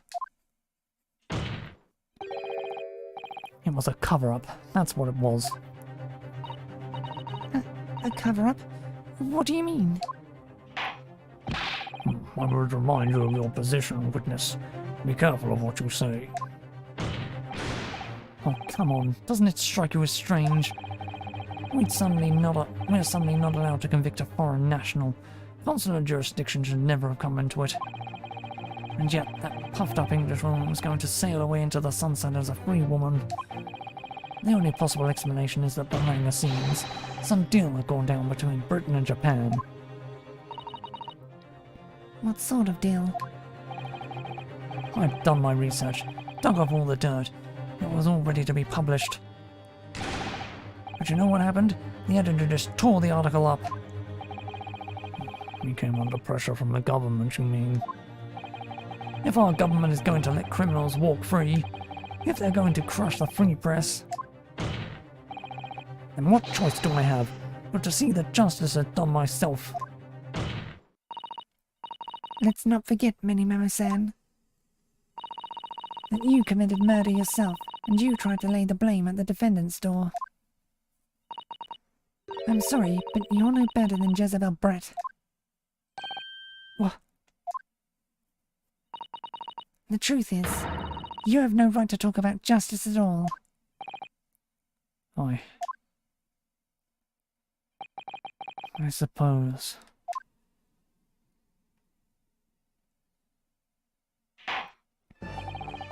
It would appear that we have reached a conclusion in this trial at last. Counsel for the defense, Ryotaro Naruhodo. Oh. Yes. Sorry, Your Excellency. Just using it a manly way here. It's almost unbelievable that this is your first experience of the Supreme Court. It was an excellent performance. In truth, it very much reminded me of your cousin's exploits. Oh, Naruhodo's... Ryunosuke, you mean? The way you handled the trial 9 months ago, and the way you handled this one. It gives me hope that we are genuinely entering a new era of justice in this land. That's very flattering, Your Excellency. Hearing the defense you put forward today made me feel most keenly that the future of our justice system will be forged by you and your compatriots. Thank you. So, Prosecutor Alchi, do you have any final thoughts?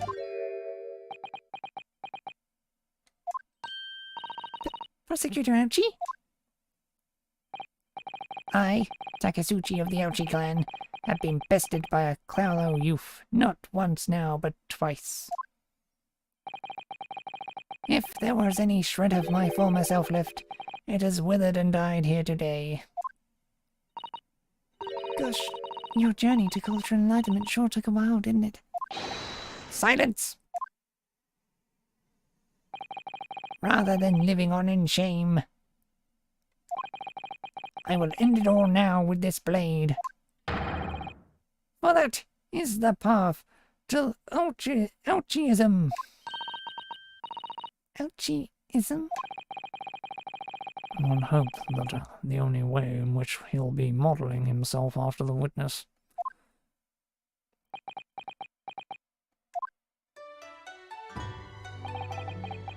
Sprig of my top-knot, the time is right for farewell. Hope is lost forever. Takasuchi.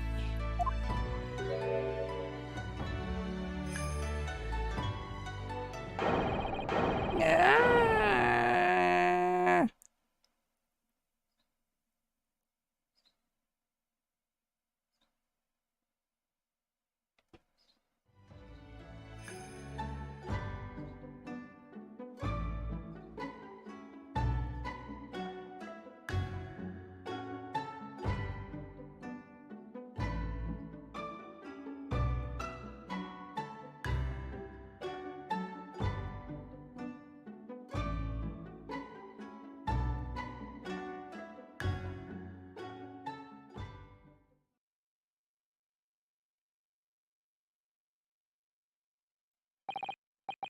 Now, in regard to the defendant, Raymond Barmy-san, Yes, Your Excellency.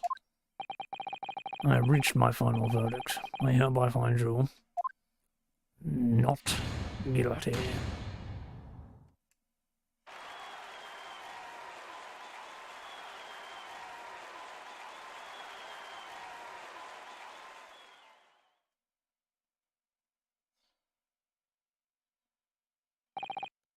Court is adjourned.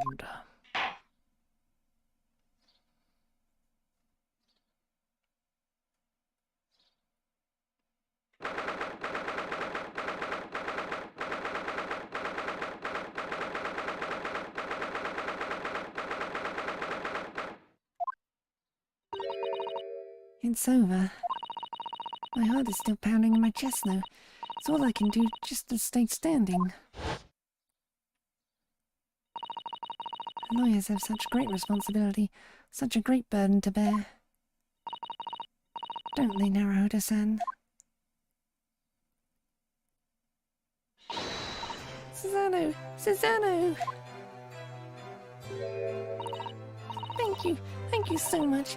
You were so dashing in there. Ray and Father. Honestly, I'm so touched by everything you've... Oh no, I think I'm going to cry.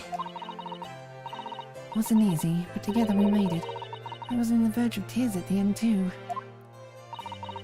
The only reason I'm still here is because of you. Oh no, I can't take all the credit. It took courage to tell the truth in there. You did wonderfully, Ray. So I would have to say that the congratulations belong to you. Susato, don't be so standoffish. Sorry? We're friends, equals, and the trial's over, so no more of this formal super humility nonsense. It's time to celebrate this saga, to throw caution to the wind. Caution to the... what?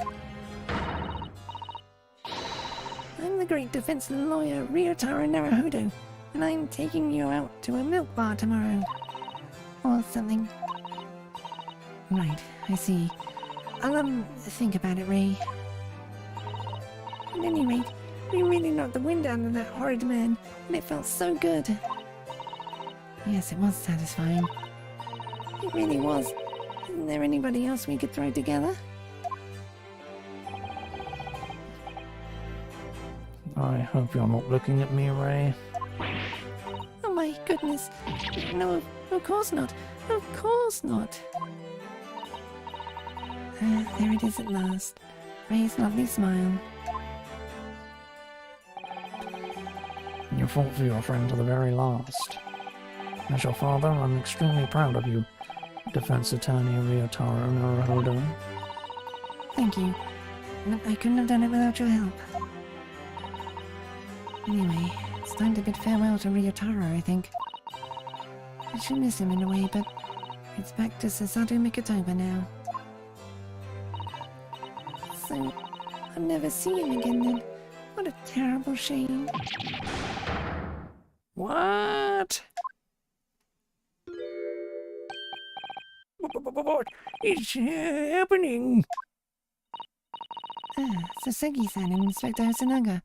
I do hope you've been keeping well. Is that really you? Yes, I had to change my appearance for, well, obvious reasons, I hope. But it's me. Sasatu Mikotoba. Don't. So dashing, so divine. No. Doubly dashing, yes, and devilishly divine. Just look at you. I had no idea, Mr. Sato Esquires, that you were locum student Naruhodo-san Esquire's cousin. Astonishingly astounding ace attorney. Oh, Saseki-san, so confused. I still remember the first time I ever met him. He was in a prison cell in London. An extraordinary conundrum it was that the unwitting student from Japan found himself embroiled in. But after Naruhodo-san's skillful defense at the Old Bailey, Saseki-san was free to return to Japan. And now he seems to have earned himself a great fame as an author. I'm stunned. That's a truly impressive disguise. Even I had no idea. I'm the chief inspector at the police bureau, who came up with Mr. Turtle, no less. I'm not sure you should be admitting to that, Inspector. Amazing. You're one of many faces I see. Just two, really, and this was a once-in-a-lifetime event, I hope. Oh, I'm not a patch on you, though, Inspector. Well, I am a professional, of course. I do worry about Inspector Hosonaga sometimes. I really do.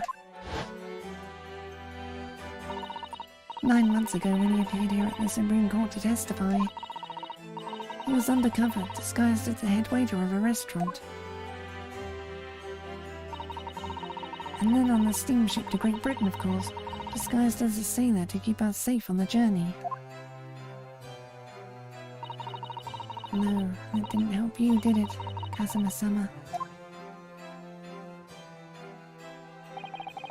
From my perspective, I have to admit that I had mixed feelings about all this. I mean, now the truth has been lost forever. What do you mean? I'm talking about the murder that the Englishwoman committed at the end of last year. Ah, yes. It was an English doctor she killed, as I understand it. Dr. John H. Wilson, yes. The man I invited to Japan personally. The mystery is, why did she kill him? And now that the culprit herself is dead, we'll probably never know the answer.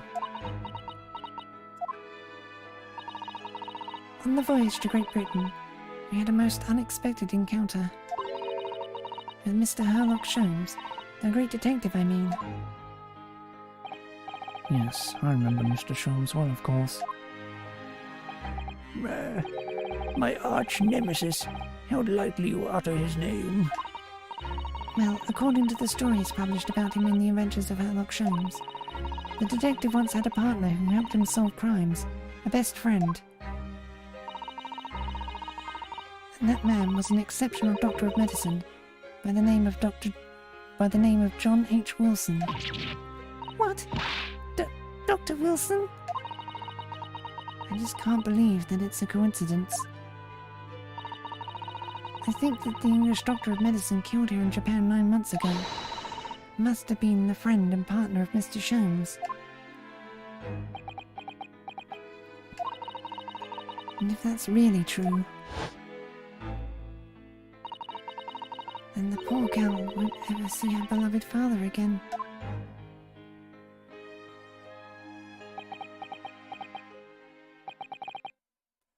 As you know, I travelled to Great Britain once myself to study. It was around the time you were born. Yes, grandmother told me about it. On returning to Japan, I took up my professorship at the Imperial University. But I also serve another role as an advisor to the government on diplomatic affairs. Yes, I was aware of that as well. In that case, I'm sure you understand that there are some confidential matters I cannot divulge to you. Could you just tell me one thing? Why did you summon me back to Japan? It's been 2 months now since I returned. When I left England, it was because an urgent telegram had arrived from Japan. It said that you'd collapsed with a high fever, and you were growing weaker by the day. What? Where did that news come from? That's what I'd like to know, because after that long sea voyage, I found you in fine health, Father. Was there something in Great Britain that you perceived might inconvenience me in some way, or harm me? That's really the only explanation I can think of. Dear me, do you reserve your most cutting glares for your father, Susato? I'm sorry, my dear, I simply can't. Let me go!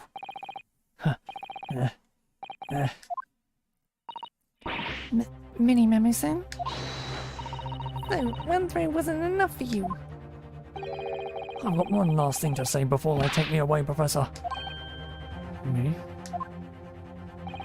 I know the truth. I know you had a hand in what went on. In that visiting student's fate. Visiting student? Jezebel Brett, you mean? No, not her. The student in law left for Great Britain 8 months ago.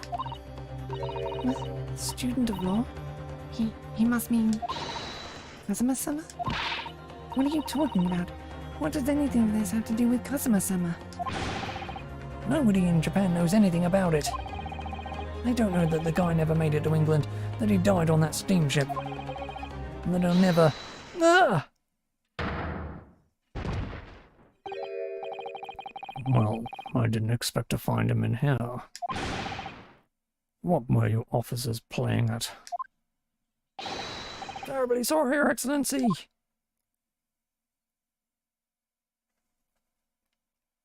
I was coming to tell you that the rickshaw has arrived, Eugen, and it's a good job I came by. Yes, thank you for dealing with him, and I'll be there shortly. Oh, Your Excellency? The trial's over. I'm not your excellency anymore. Merely your father's friend. Saishiro Jikoku. There. And may I say that since I saw you last, you seem to have taken on a more dashing appearance. Susato.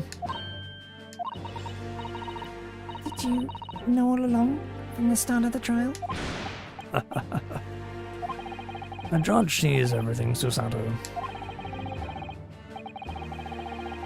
I couldn't let you take the risk if Saishiro here hadn't known, and then he'd recognized you. So I had a word in his ear beforehand, as an old friend. So, Saishiro, shall we? Yes, having ruled on that case, we now have various diplomatic issues to address. Before you go, Father. Sorry, my dear. We shall have to return to our earlier conversation at a later date. But well done again, both of you. You did admirably. Oh, thank you very much. What did you think of my Seishiro sling, eh? It's been a while since I sent a man flying like that. Ha ha ha ha!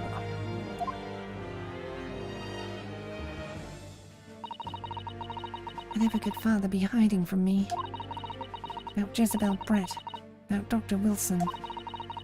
And now it seems, according to the reporter, about Kazuma-sama.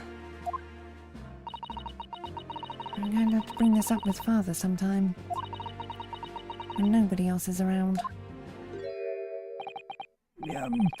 Judicial Assistant Mikatoba-san Esquires, could I have a word? Oh, yes, of course, Seki-san. What is it? I think perhaps it could be fate that we're meeting again like this now. You see, there's something I need to tell you. Oh? I believe that it may be related to the reason why your father summoned you back from England.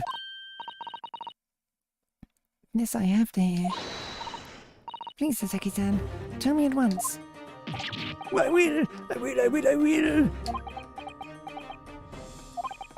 As you know, my time in England was terrible. Cursed, I have no doubt. Such awful things I was embroiled in. Thank goodness Locum student Naruhodo-san Esquire stepped in. After he secured my freedom, I couldn't wait to get on a ship back here to my homeland. Having arrived in Japan, I submitted a report about my experiences to the Ministry of Foreign Affairs. The next thing I knew, I had a visitor. It was your father, Professor Mikatoba. He wanted to ask me all sorts of things about my report. My father? He seemed to be especially taken with a particular part of the report. Anyway, he left eventually, having thoroughly quizzed me. But it was the very next day that he sent the telegram to you asking you to return to Japan. What was it then?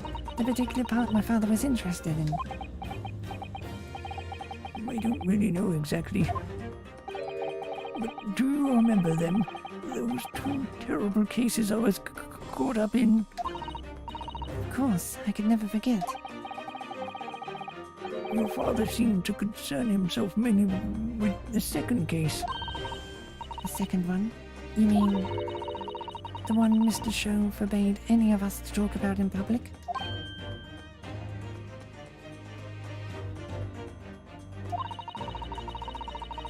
Which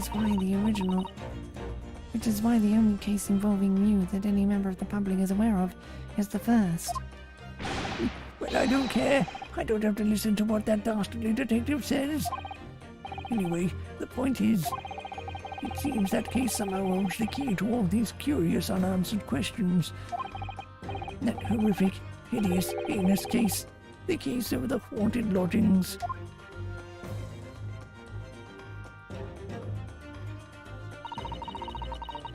That case somehow caused my father to summon me urgently back to Japan. I thought the whole business was over, but it seems I was wrong. Perhaps that was only the start. Perhaps the story is not yet told.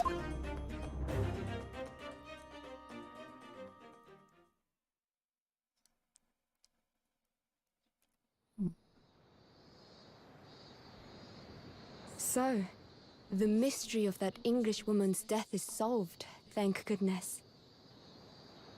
And having stood in the Supreme Court now, I think I can comprehend a little better. How you must be feeling as you fight for people's freedom in a foreign land, Naruhodo-san.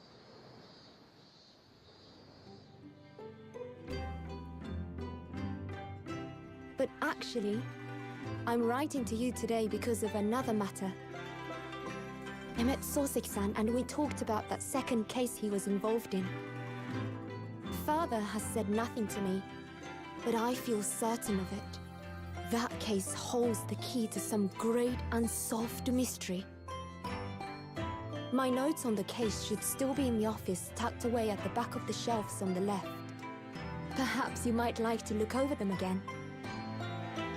Today, for the first time this year, it feels as though summer has arrived. The sky is a brilliant blue. It makes me long to see you again. Yours, Susato.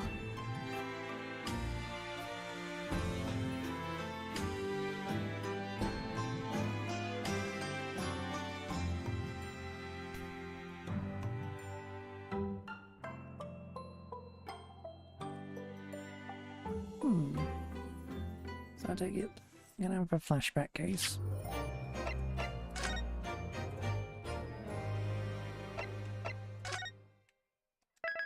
Ugh. Anyway,